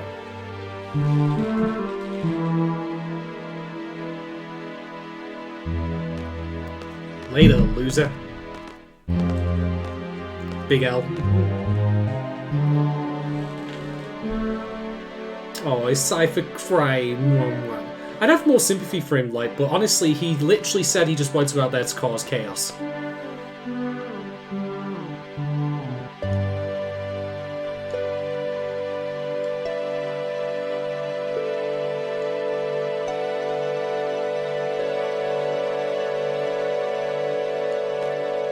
I at least appreciate Sid's perspective here that Cypher, like, having the initiative to go check out the communications tower isn't in itself inherently wrong. I think that's reasonable, but make no mistake, like, all of his reasoning for doing so and all the way he acted was just because he wanted to kill more people, not because it would have made any sort of strategic sense to do that. Also take note of this guy in the back saying that Sid's got business in the office. That'll be relevant later.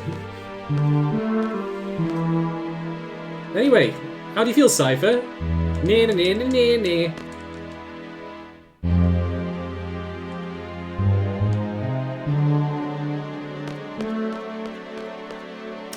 Also, that guy, like, placing specific emphasis on, like, money.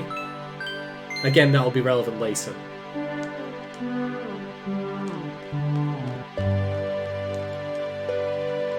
Yeah.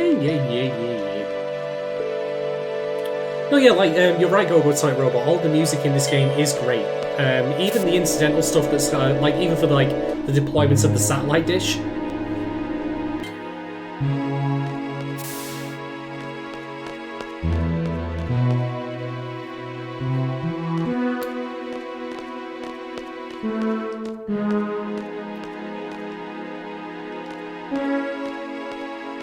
Ah, shut your pie hole. Rage! What are you three randoms? How do you feel? Okay, fun, whatever. Here's what I need to say. What about you? Nope, you don't have to say. Zell, what about you?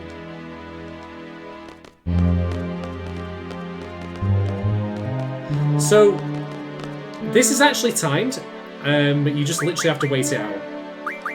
And so while I'm doing that, I'm just going to make sure that all of our Guardian Forces have the appropriate spells that we want them to learn. We'll start getting Quetzalcoatl on HP, because we definitely want that.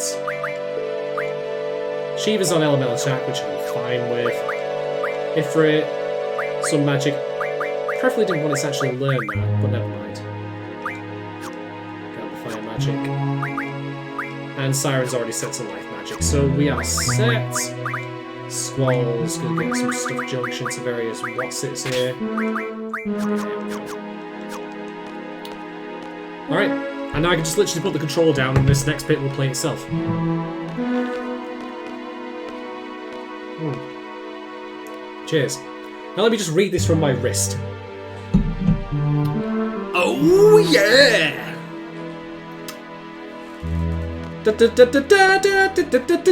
Sorry. That's all I could think of when Zell does that little walk.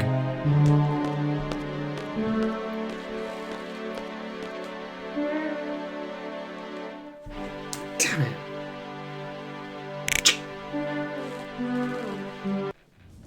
If only they had practiced for the If only they had actually practiced for the actual fighting rather than their synchronized "we failed" dance.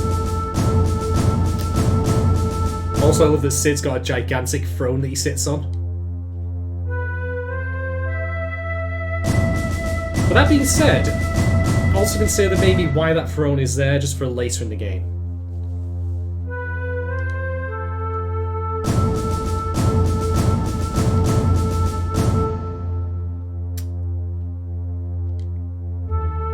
So again, this guard and fast guy, like, I mean, the headmaster in theory should be the guy in charge of everything and they should be dictating the pace of this little ceremony, but clearly this guy over here, this no-name guard and faculty dude, he he's either calling the shots or is answering to someone who does.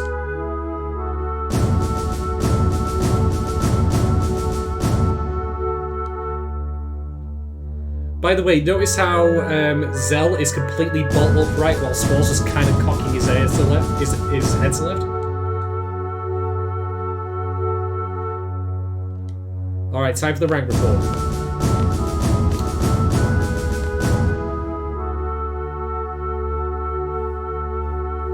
Congratulations on killing all those people today, Selfie. I'm really looking forward to what you do with the flowers this year. And now also note that Zell is shaking. I mean, I've said before, about Final Fantasy VII doing its bit with, making characters emote through limited, models and such. And 8 has better models, make no mistake, even before the remaster, but they still do things, they still try, if they look a bit goofy. This twerp that Sid's talking to, by the way, is going to be mostly irrelevant for the rest of the game. And Sid even knows it.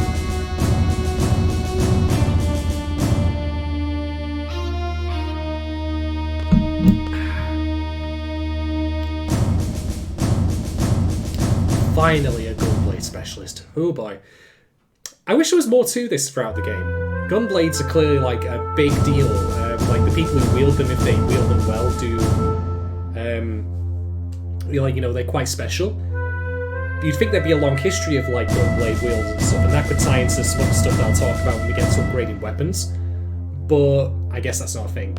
You are right though, Go-Go is a robot. He does give a personal comment, which is pretty neat.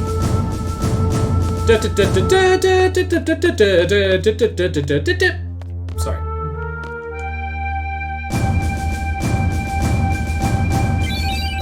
Ourselves a battle meter.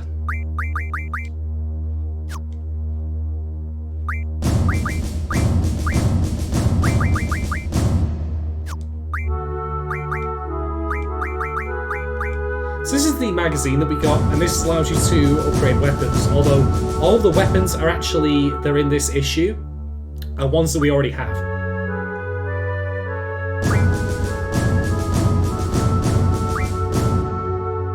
It actually turns out that you can use this to downgrade your weapons if you wish, not that you would ever really want to.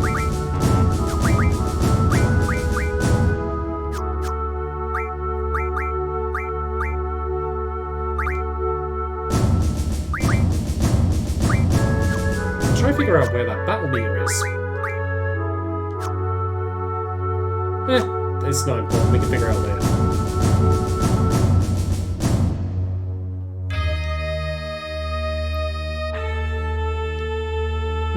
Take note of that again. There's a lot of seeds, pun intended, being planted here. Also note that Selfie's got her own little walk there, tra-la-la-la-la, and of course Zell's still doing his ridiculous, he's still doing his ridiculous Super Mario 64 falling lava walk there.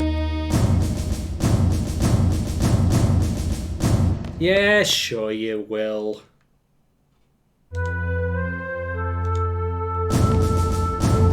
CD, CD, CD. Selfie likes to sing in this game, as we'll learn later.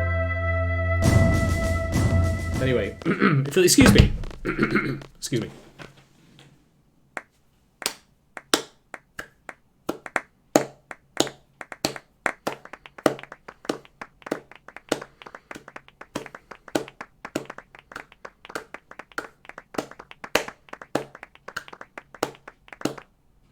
Couldn't resist. Alright. Okay, so let's talk about these categories. The conduct one, if I'm not mistaken, is just basically how many enemies you kill. The more you kill... No, actually, that's the attack one, sorry. The conduct one is how you perform before actually going into battle. So it's all those deductions I talked about, where you talk to people. Judgment is the Ifrit cave. The closer you let it get to the bottom, on the timer, the more points you get. Attack, how many people you killed. Spirit is... Sorry, no. Conduct is not actually what I said before. Conduct is actually how much time you have left on the timer to get back to the beach in Dollar. Judgment is the different time. Attack is the amount of people you kill. Spirit is how many times you flee from battles. Now that's actually low because off screen I did a lot of fleeing to get away from enemies I didn't want to fight when I was trying to get a hold of the T-Rex in the jungle. And Attitude is basically how many people you talk to outside of like combat and such between the start of the exam and the end of it. You can max out your rank at 10 at this particular point. CD ranks go up to 30, and if you actually do manage to destroy the X-ASM spider bot, you get a bonus +1 to your rank regardless of all else.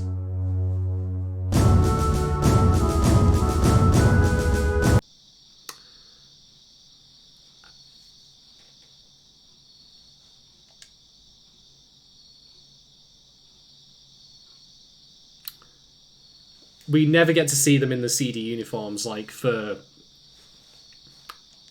the rest of the game, which sucks, really. Like, I mean, they're like good-looking uniforms. So now that we're actually CD rank 6, you might know when I go back to the menus that now appears. So we do get a salary every so often, but the thing to know about when getting a salary is that you will always lose a certain amount of points unless you actually go out and kill certain, like, not even certain enemies, just enemies in general. So even if you max out your CD rank, it can still drop over time. Money, however, is not an issue in this game. Not really. After a certain point, it will become possible to make infinite money with a little cheat. Well, not a cheat, but so much as an oversight by the developers of the game, which I'll explain when we get to it. For the moment, though...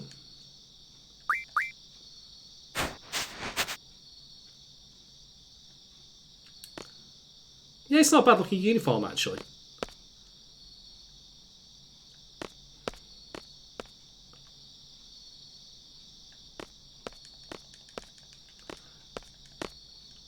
Now, if I'm not mistaken, there should be...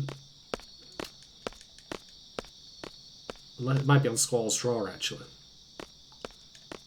Nope. No, not to worry. If it's there, we can collect it later anyway.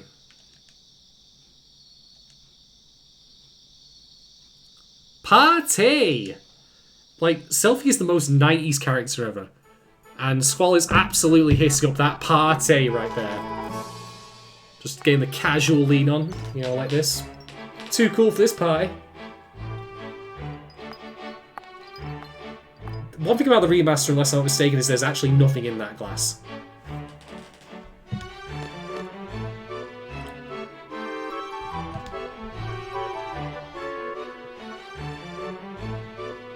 I'm going to assume it's no one. I'm just going to assume it's permanently empty, because I can't imagine Squall's sharing like a space with anyone. That's time to go to like Robot's point about who Squall shares his room with. Again, no one. That second dorm, permanently empty.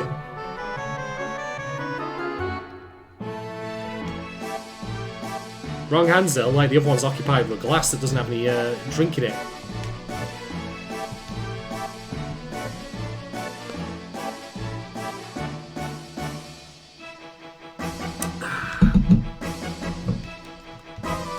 Hansel makes off like Roadrunner. We ain't dealing with this shit.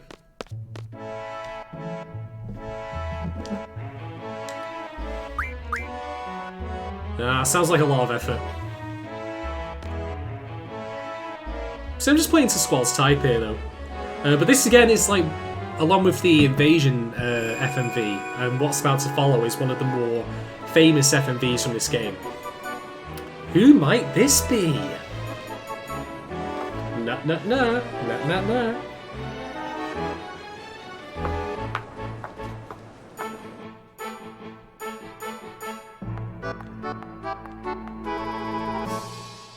Now for the best line in the game. So, this line here is infamous because in the original PS1 version of this game, Squall's face looks like a pixelated mess. And so, obviously, it doesn't quite ring true. He still looks dead inside, even here, though. Dance?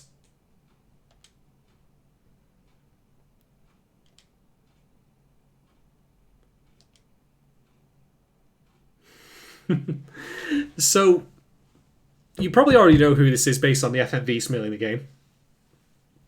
And she certainly does have her bad moments in the throughout the game, basically.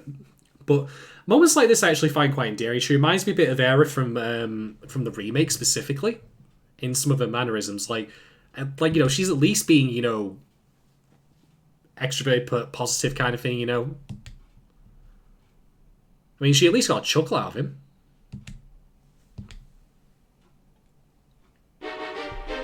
Exactly. Go with Sonic Robot has nailed it. She's confident and cheeky.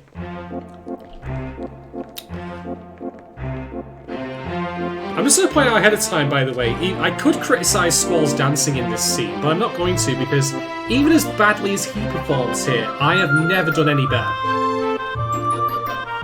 Like, I will throw stones a lot, but I will never throw them from inside a glass house if I can all help it. And again, like, I have to point out that this is an FMV from 1999. It's amazing how much effort they put into this. 8 is definitely a technical showcase for the PS1.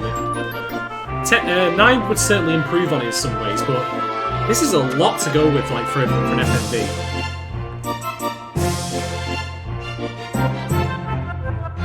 But I will give Renoa credit here, by the way. Like, she's clearly dealing with a guy who has no idea how to dance, but she at least sticks with it. She tries, like, she works with him. She doesn't give up on him.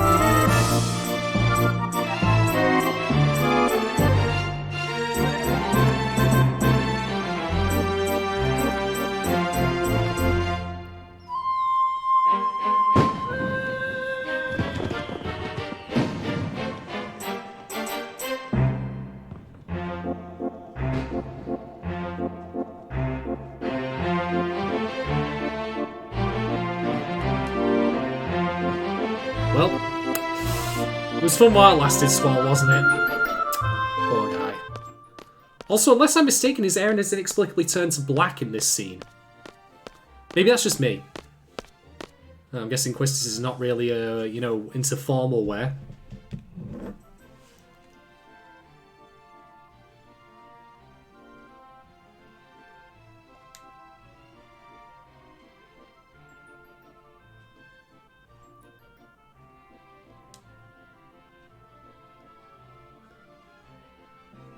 So, this whole part here marks a moment where it kind of doesn't go anywhere after this particular single scene. But I kind of wish it did. And I'm not saying because, well, to put up my cards and say, well, I want these two to hook up, teacher, student, Quistis, Squall. But more because a lot of the problems I have with it are not necessarily that things in it are bad, but I wish that they did more with it. And I think that it would be interesting if, like, you know, there were just more moments with these two.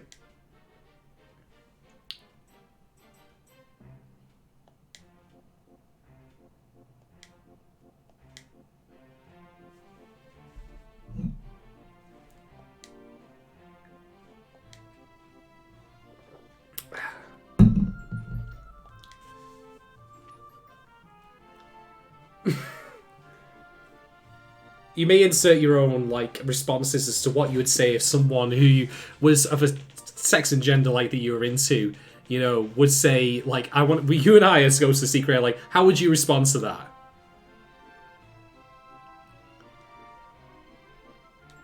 Also note that Quist, like, a small thing that I'll know about Quistis' character, she knows about this place where these you know, people meet up after curfew, supposedly breaking the rules. But she obviously hasn't clamped down on it.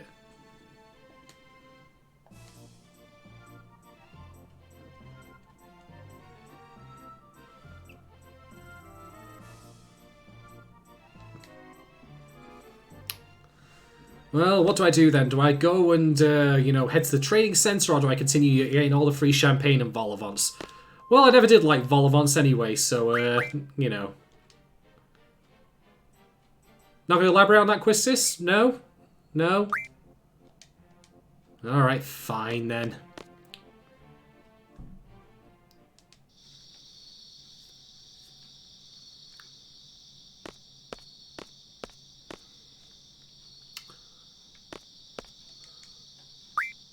Oh well, bye-bye, seedy uniform. It was a cool-looking uniform, but we will never see it again.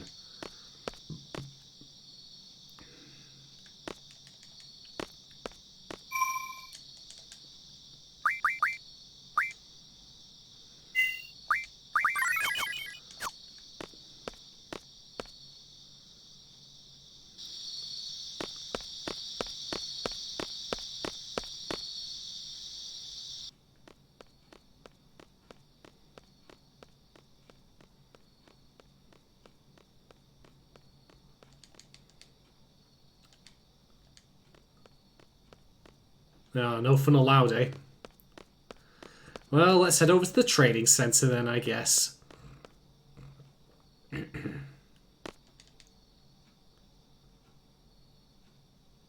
Have I fought T-Rex or the Tracer? Quistis, I murdered it out in the wilds by myself. It happened off stream, but it did happen, I assure you. Like, have you realised? I don't mean to, like, be alarmist here, but have you realised, Quistis, that the T-Rexors you're breeding in the training centre are breaking out Jurassic Park style into the wilderness around Balam? Anyway. She's gonna give us a tutorial when we, you'd think that she would be, like, showing, I don't know, just insert your own comments there as to what her intentions of Squall really are, apart from giving you a fucking tutorial.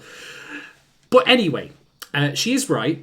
You can actually junction status effects to weapons. Siren actually provides us with this ability. So because Squall's got sleep, we can actually junction that to make it so that he puts enemies to sleep with every attack, which we will actually do, but not quite yet. Instead, we're gonna just junction some stuff to questions.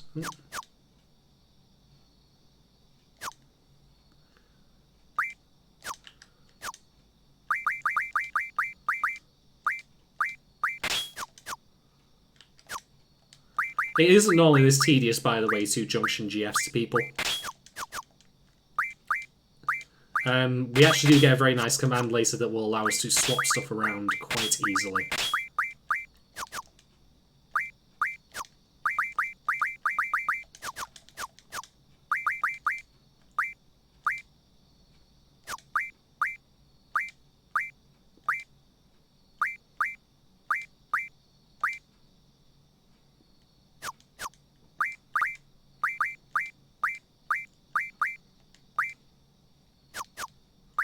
Okay, let's do some junctioning.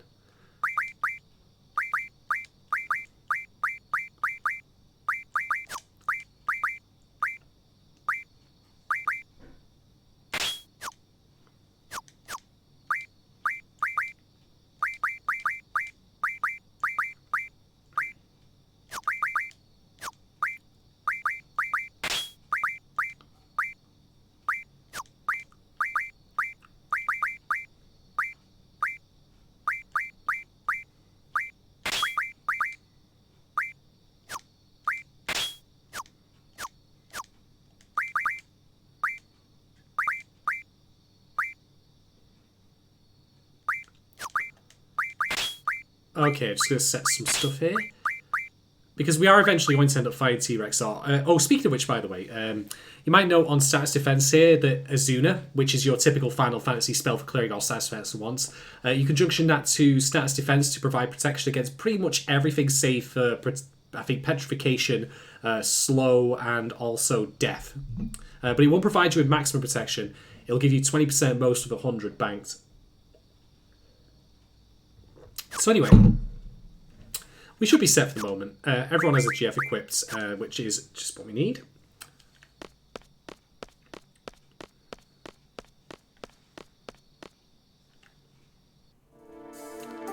So yeah, we're in the training centre now. Let's go have a wander around.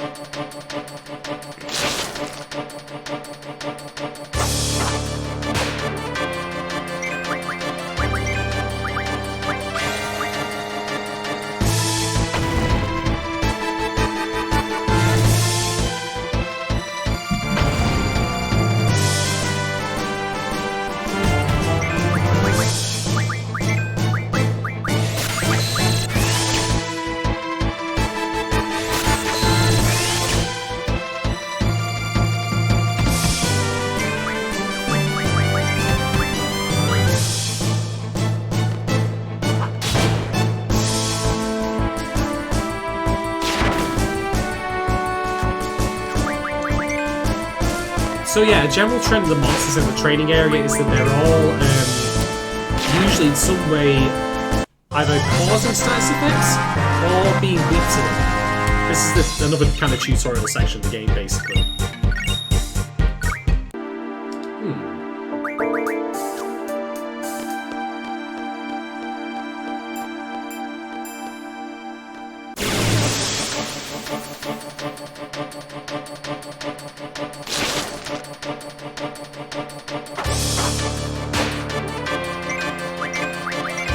It's a back attack, so we get double physical damage. And Squall insta-gives it.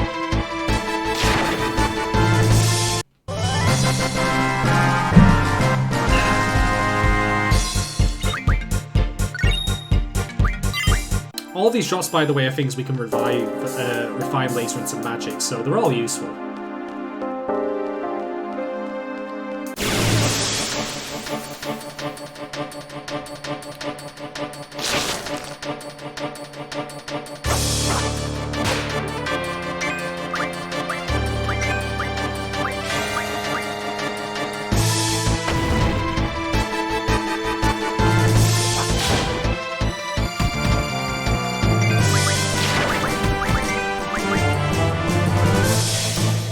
I agree with you, by the way, going with Sonic Robot. It's kind of crazy how, you know, wake up, participate in repelling an invasion, graduate exam, go to prom, fight a T-Rex, and then wake up the following morning bright and early for God knows what else.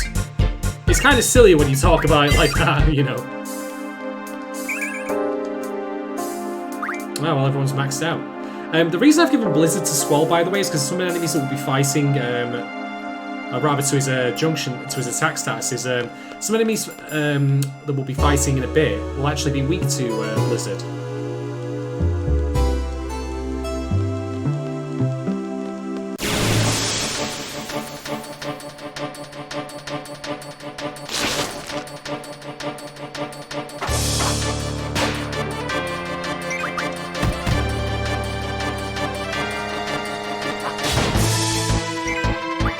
So you can see Squall's actually put it to sleep.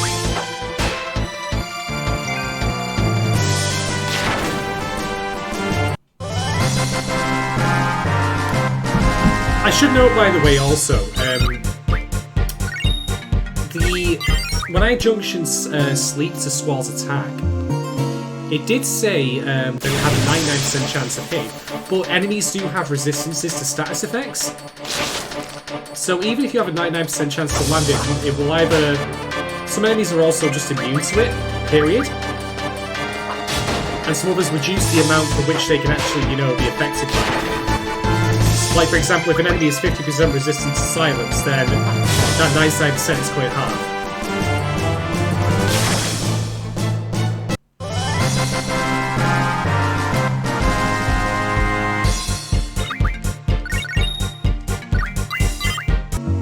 Ifrit's learned fire magic, which is great.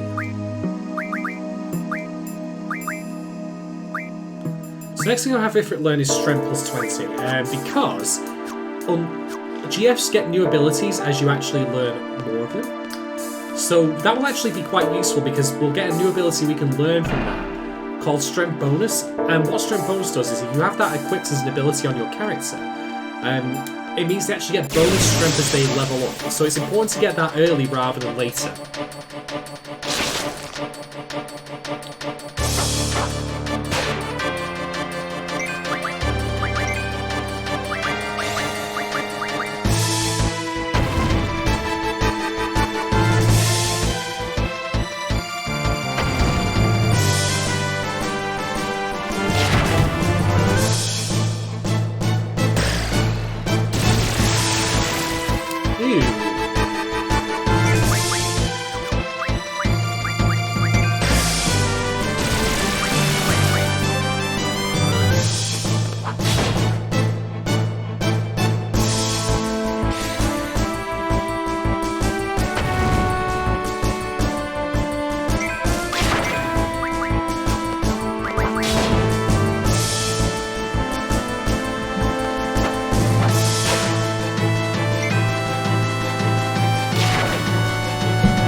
I like how these enemies, by the way, when they die, they just limply fall over like actual plants would.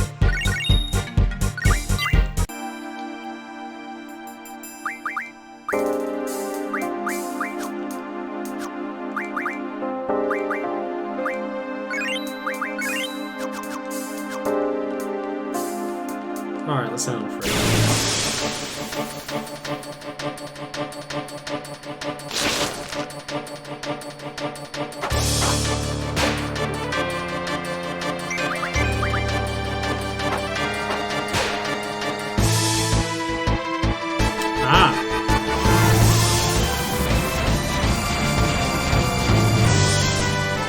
Okay, both our carries are asleep, but that's fine, because it's going to wake up Squall with that next hit.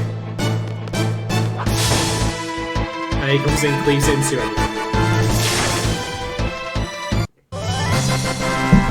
One thing I should know about the sleep status effects in this game, by the way, is that it only gets dispelled by... Well, apart from obviously status removing effects, it only actually gets dispelled by physical attacks. Magic, when you use it on a sleeping person, does not actually wake them up. This will be relevant in a bit.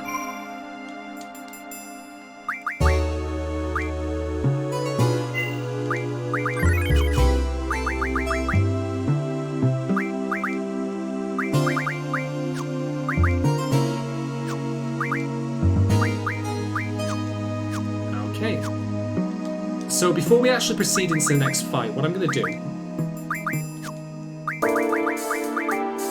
We haven't really shown them off yet, have we? So... Now's probably a good time as any.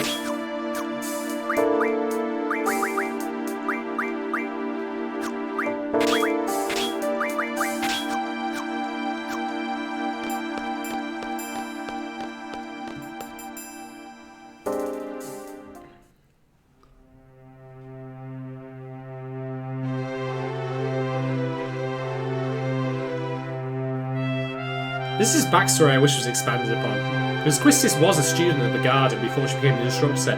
Heck, she's only a year older than Squall, and yet she already is as both a CD and an instructor. So it'd be like fascinating to learn more of her backstory and how she progressed so far and so fast. Also note the distance the Garden is away, like that's a long way away.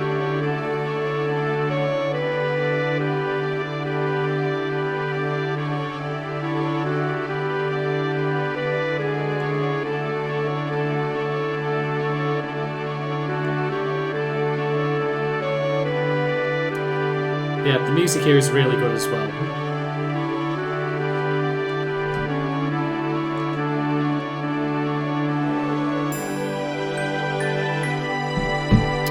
Not the last time we'll hear this, by the way.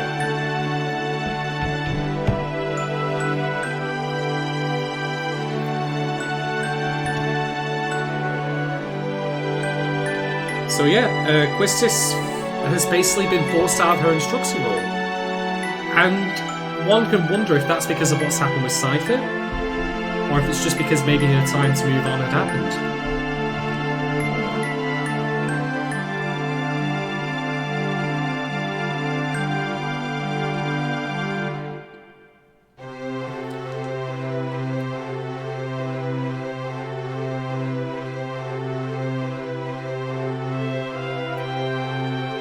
So what I find interesting, like, rewatching this scene as an adult, because the last time I saw this, like, when I was, I don't know, 17, if I had to guess, maybe probably a bit younger than that, is, bear in mind we've just had to come off a mission where Squall was expected to follow orders, and Quistis was telling to do that, and yet here she is, like, obviously operating off the book and trying to be more of a human being. Trying to basically engage with it on a level that's not student-teacher.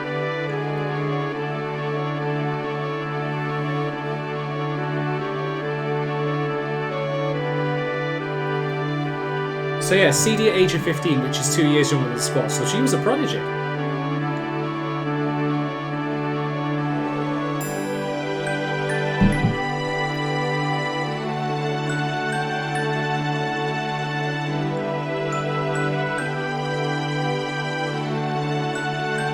You insensitive shit. Honestly.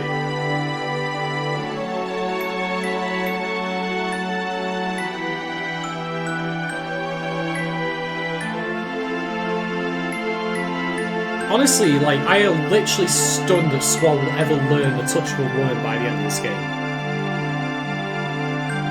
I mean, he gets better, but come on! Jeez Louise.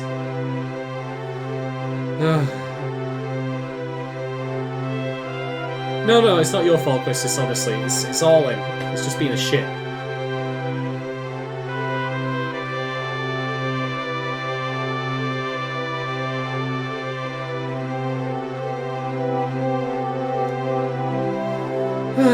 literally takes him to the couple spot just for a bit of private time, and he cannot read. He can't even read between the lines. He just can't read the lines, period. God's sake. Alright, we're done here. Let's call it a night. Oh, bloody hell.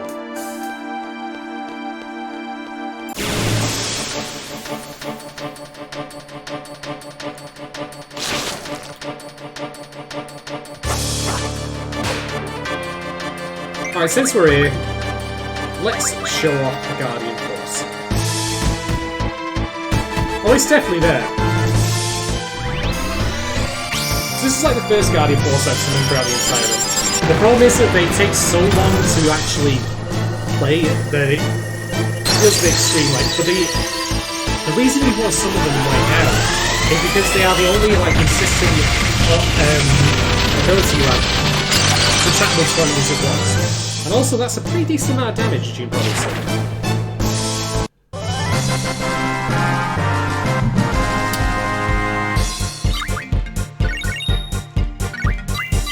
You can get cards as drops as well, which is nice. Oh. That doesn't sound good. Also, Squall run in circles, I have no idea why. Oh, it's you again from the infirmary. Quisty? Why did she throw him on that particular familiar term, I wonder? Alright, so this boss fight, we not only have the giant insect, but we have these dudes as well. And this is why I decided to go for the GF thing here. Because we want those ones on the bottom dead as quickly as possible. The other thing about Guardian Forces is that when you're summoning them, they actually take damage for your characters.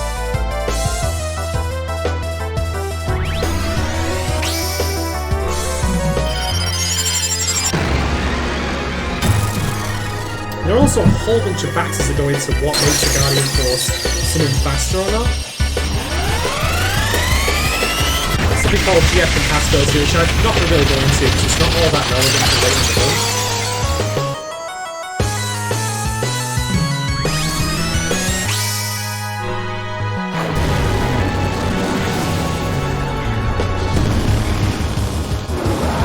So this is Ifrit, who we previously got from the fire game.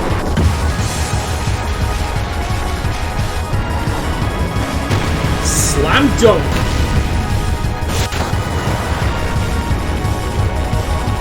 Alright, so the three on the bottom are all dead now, which makes this boss a lot easier.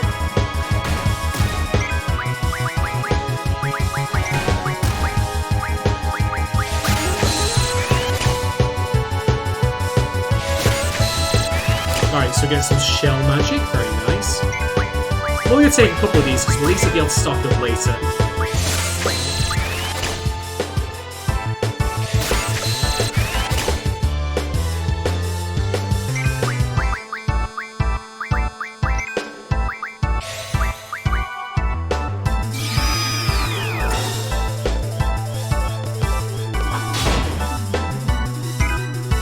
So we put this dude to sleep, and what we can do now as a result is we can simply just let Quistis drop blizzards on him, and he will never ever wake up, apart from maybe like after a little bit. But he's dead anyway. Piss easy, boss.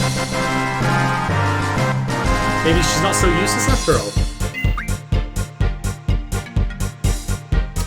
Alright, before I go off this screen, I want to know 16 wizard stones.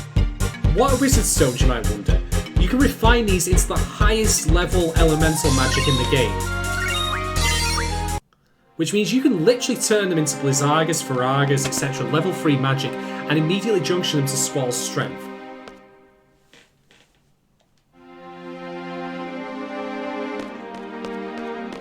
Who are these dudes though in white, I wonder? Like clones to me. Yeah, who was that? I don't know. Anyway, you think I'm joking, by the way, about the whole, hey, let's refine these wizard stones into, like, ridiculously powerful magic.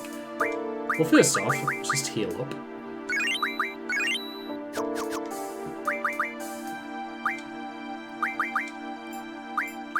So yeah, 5 Faragas, 5 times 16, 80. It's ridiculous. Now, we also now have a life magic fight, and this is where things get broken. So you can see I can turn a 10 into 10 Kiragas. You junction Kiragas to your HP stat and it just skyrockets. It's crazy. And because tents are purchasable at stores, it makes it laughably easy to actually break the game at this point. I mean, we're not even out of the garden really yet.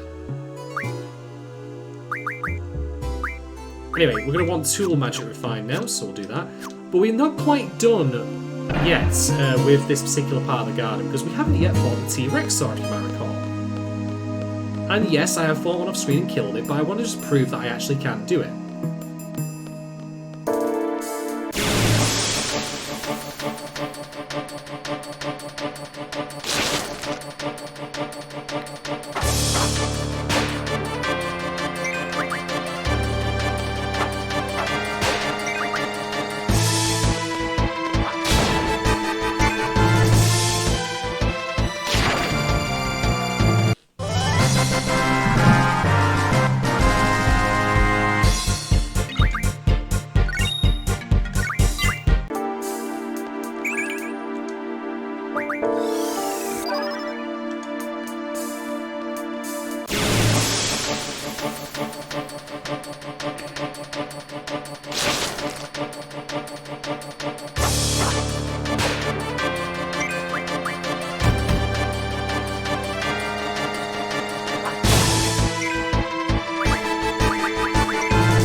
Electrified fences as well? Absolutely.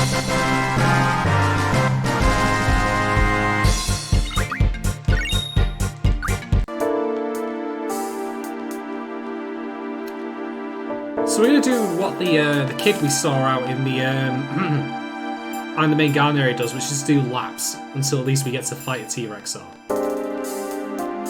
But when you say, go with what Robert says in the chat, like about how this has a Jurassic Park feel, a substantial amount of this game does have like Western film references. We have Biggs and Wedge. There's a character named Piet, which is of course Admiral Piet from Star Wars again. We have Robin Williams, of course, as Sid. So it wouldn't surprise me if this actually did draw on Jurassic Park a little bit as far as the training area goes.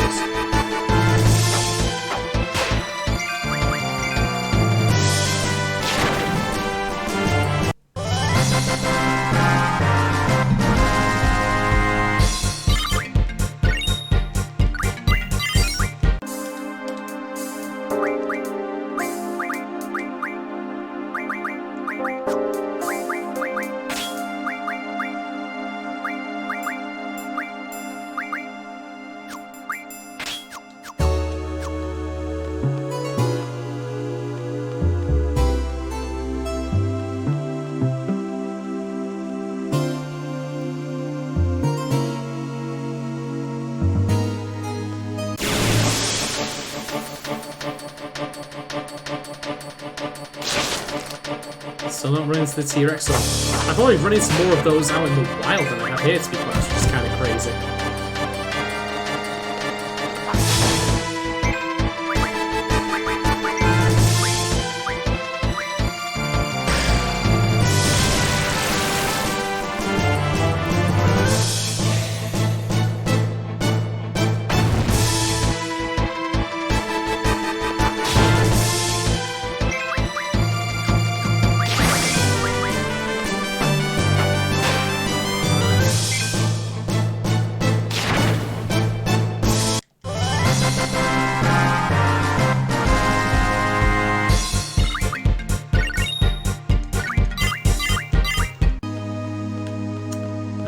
Come on, T-Rex. Here you go, here you go.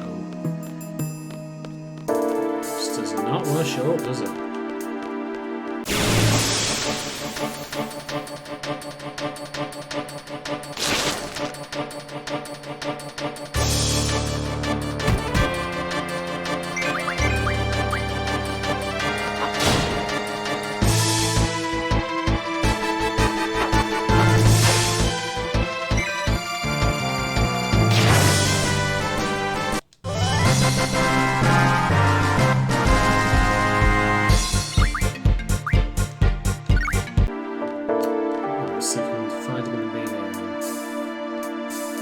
Come on, T-Rex, where are you at?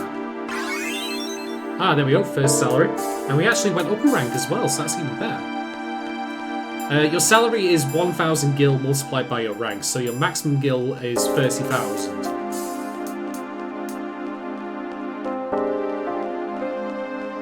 Why are we not facing this dude yet? We'll go through this next area, see if we can find him there.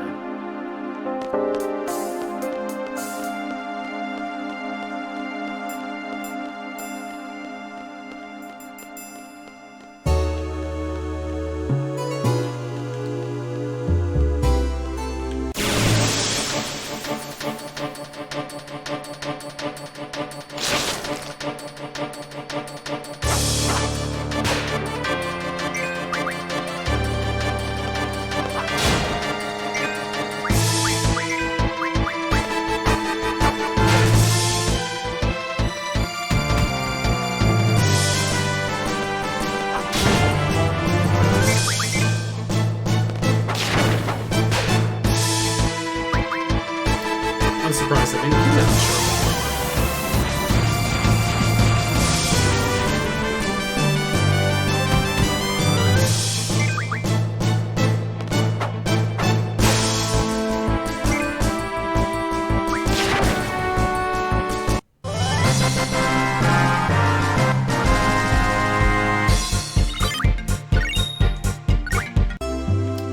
Alright, I'm going to try this for another couple of minutes, and then if I don't end up bringing T-Rex, I'll just leave it. Because I don't want to bore people set by being stuck there waiting for some random chance to happen.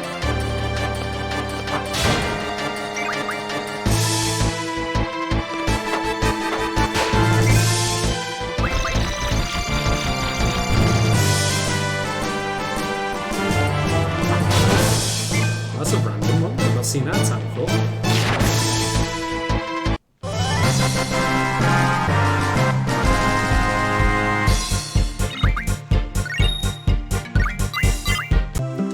So for its learned strength plus 20, which we can actually now give to Squall.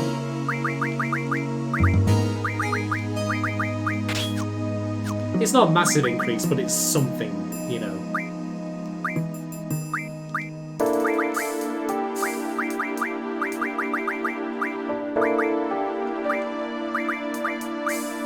So I'm actually going to get Ifrit to learn the Mad Rush command, and I'll explain why at a later point.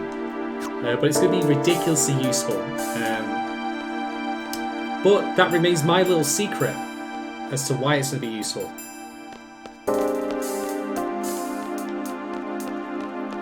I'm going to run in circles until the T-Rex shows up, and then we can be on our way. Just waiting for a big dinosaur to arrive. It does not want to show up, does it?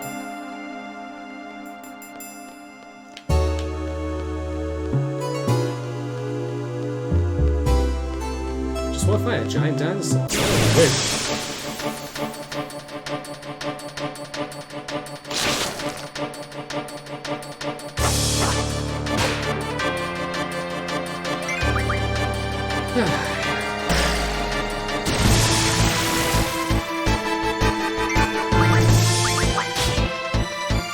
Wasn't even paying attention to the progress, to be honest.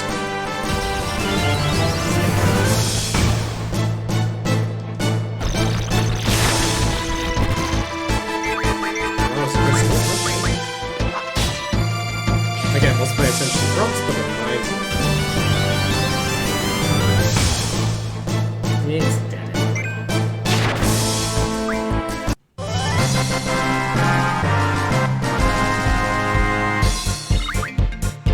Here we got an achievement, 100 kills up. Yeah, I was going to make the same joke, of course it's going to make the clever girl joke. It just does not want to appear, and I have no idea why. Well, I guess that settles that then. No clever girl tonight, I'm afraid. Not the last time we'll see T-Rex though.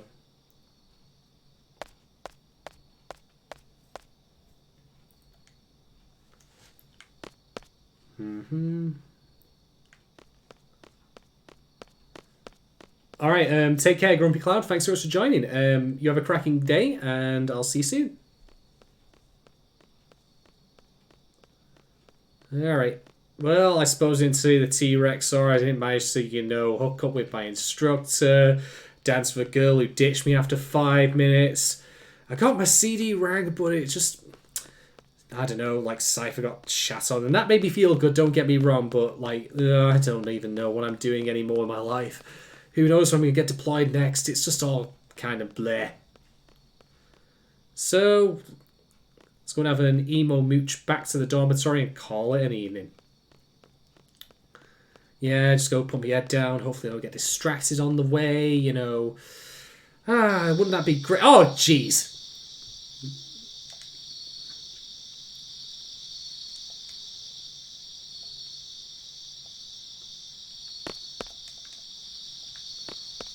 Sweet, new dormitory, new rooms, new digs. Although I strongly suspect that no one else will be, you know, sleeping in the same area as Squall again, because he's just too much of a loner.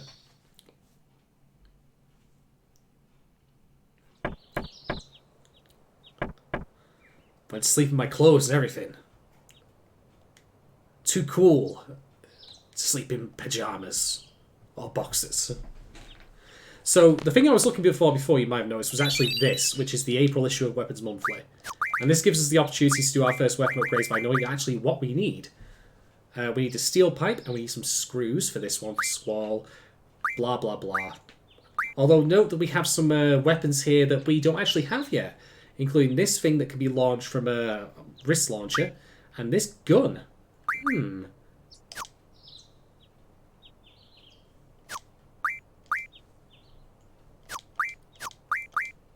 I see what you did there. No expense spared.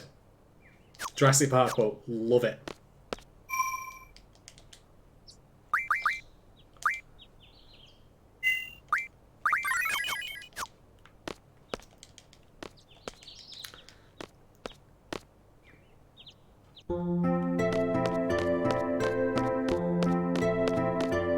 Well, that all went pretty here and there. So we've got our first CD mission.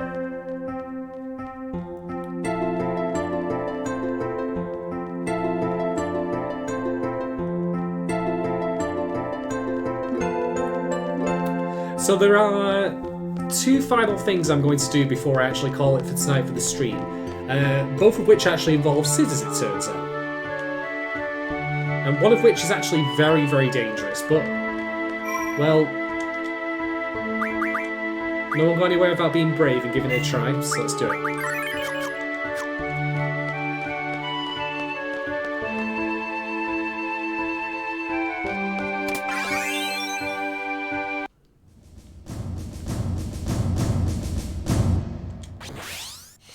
Whoa, dude! Yeah!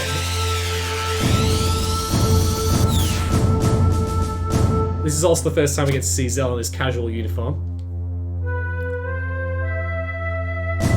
I don't know why, like... yeah, I mean, that's a fair point. Yoink.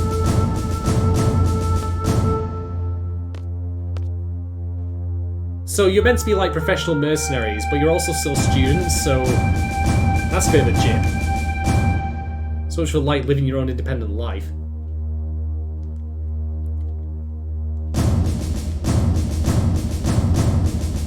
So we're off to a place called Timber, which, you know, also is known as Timber! Sorry, I had to get that joke off my chest. The forests of Timber sure have changed. Well, I'm not going to be doing the part in which I have to actually say any of this shite until the next time I do the stream, so I'm sure I'll have forgotten by then. It's fine.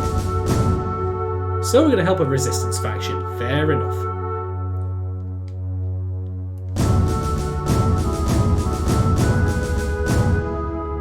I don't think Selphie has ever actually worn trousers in her entire life.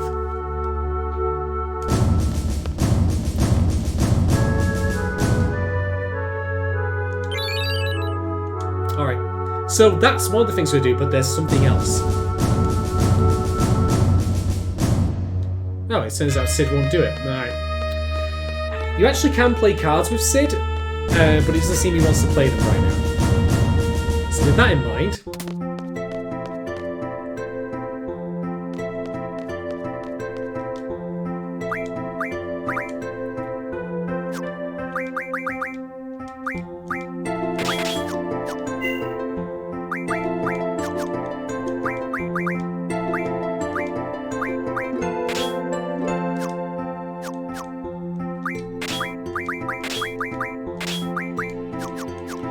So yes, we got a magic lamp from Sid, and you know, I'm feeling good about this. Could be some Aladdin stuff. I don't know. Like it might be pretty decent.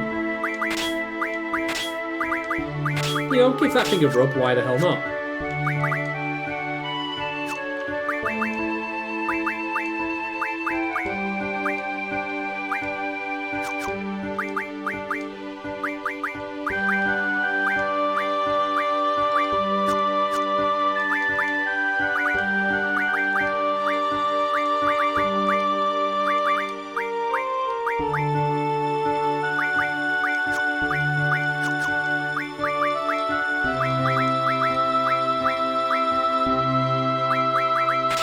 Quickly saw some of these old what's it say? Alright, cure their spirit. In fact, we actually don't need spirit for this particular encounter.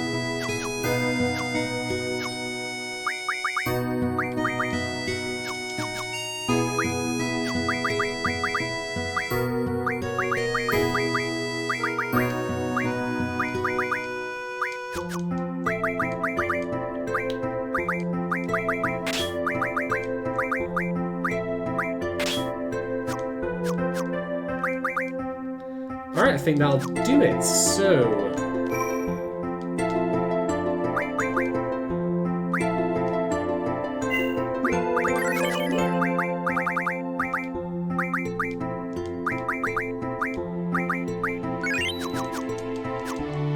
well, okay, Sid, you've given us a magic lamp. I want some free wishes shit. Let's give it a go.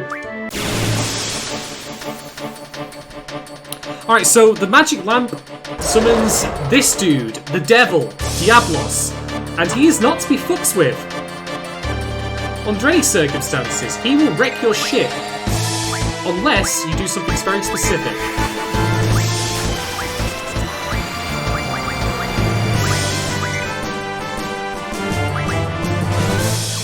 Which is this. You are blinded.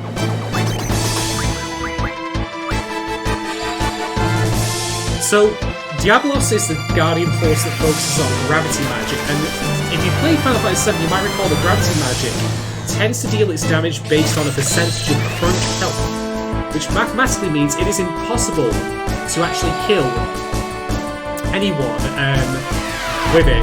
However, Diablos does have actually has a physical attack.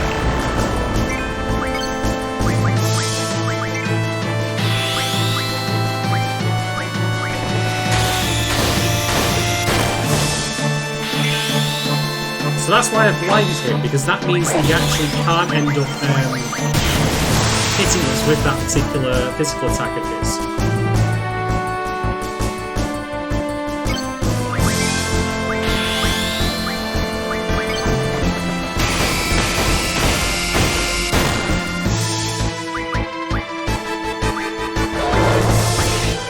Oh, I still got Zelda, even though he was blinded.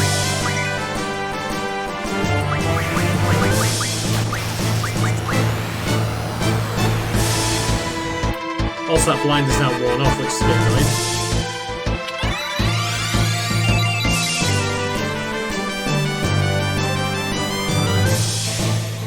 So, something else about this fight, if you actually draw and cast Demion Diablos, he has a specific response to it that he'll do.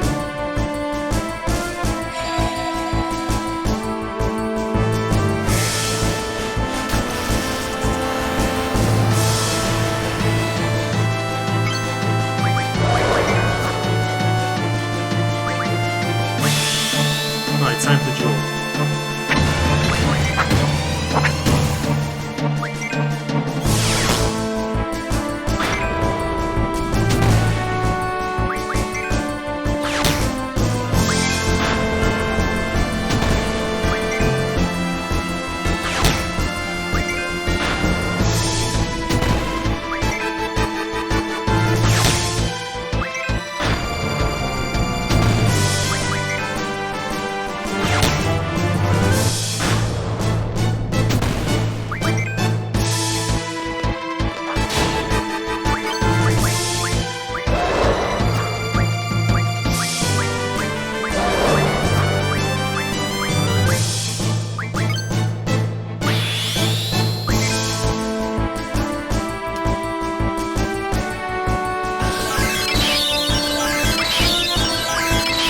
something to know about Selphie's Limit Break is that she has specific spells that she can only access through it.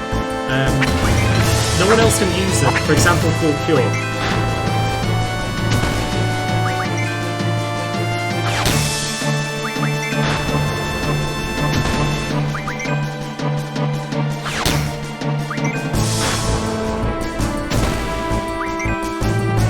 Also, the thing about Cell's Limit Break is you might know I'm looping the same moves over and over because you can do the impulse very quickly. And that actually allows you to maximise his damage output. This is why I say that his limit can actually be stronger than Squall's if you do it properly.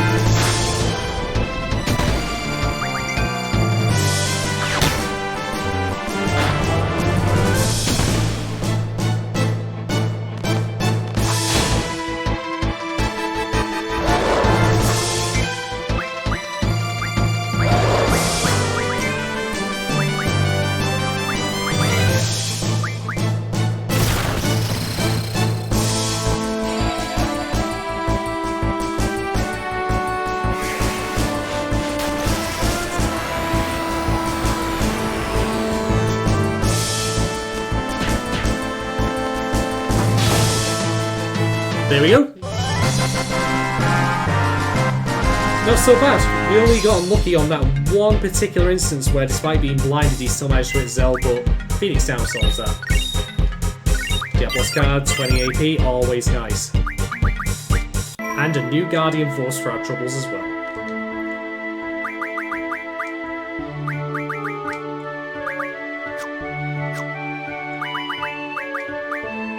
So Diablos as a GF is actually not that useful to summon in battle, but he has some of the best abilities to get in the game. Including the fact that he can give you free abilities as passive, which is always nice.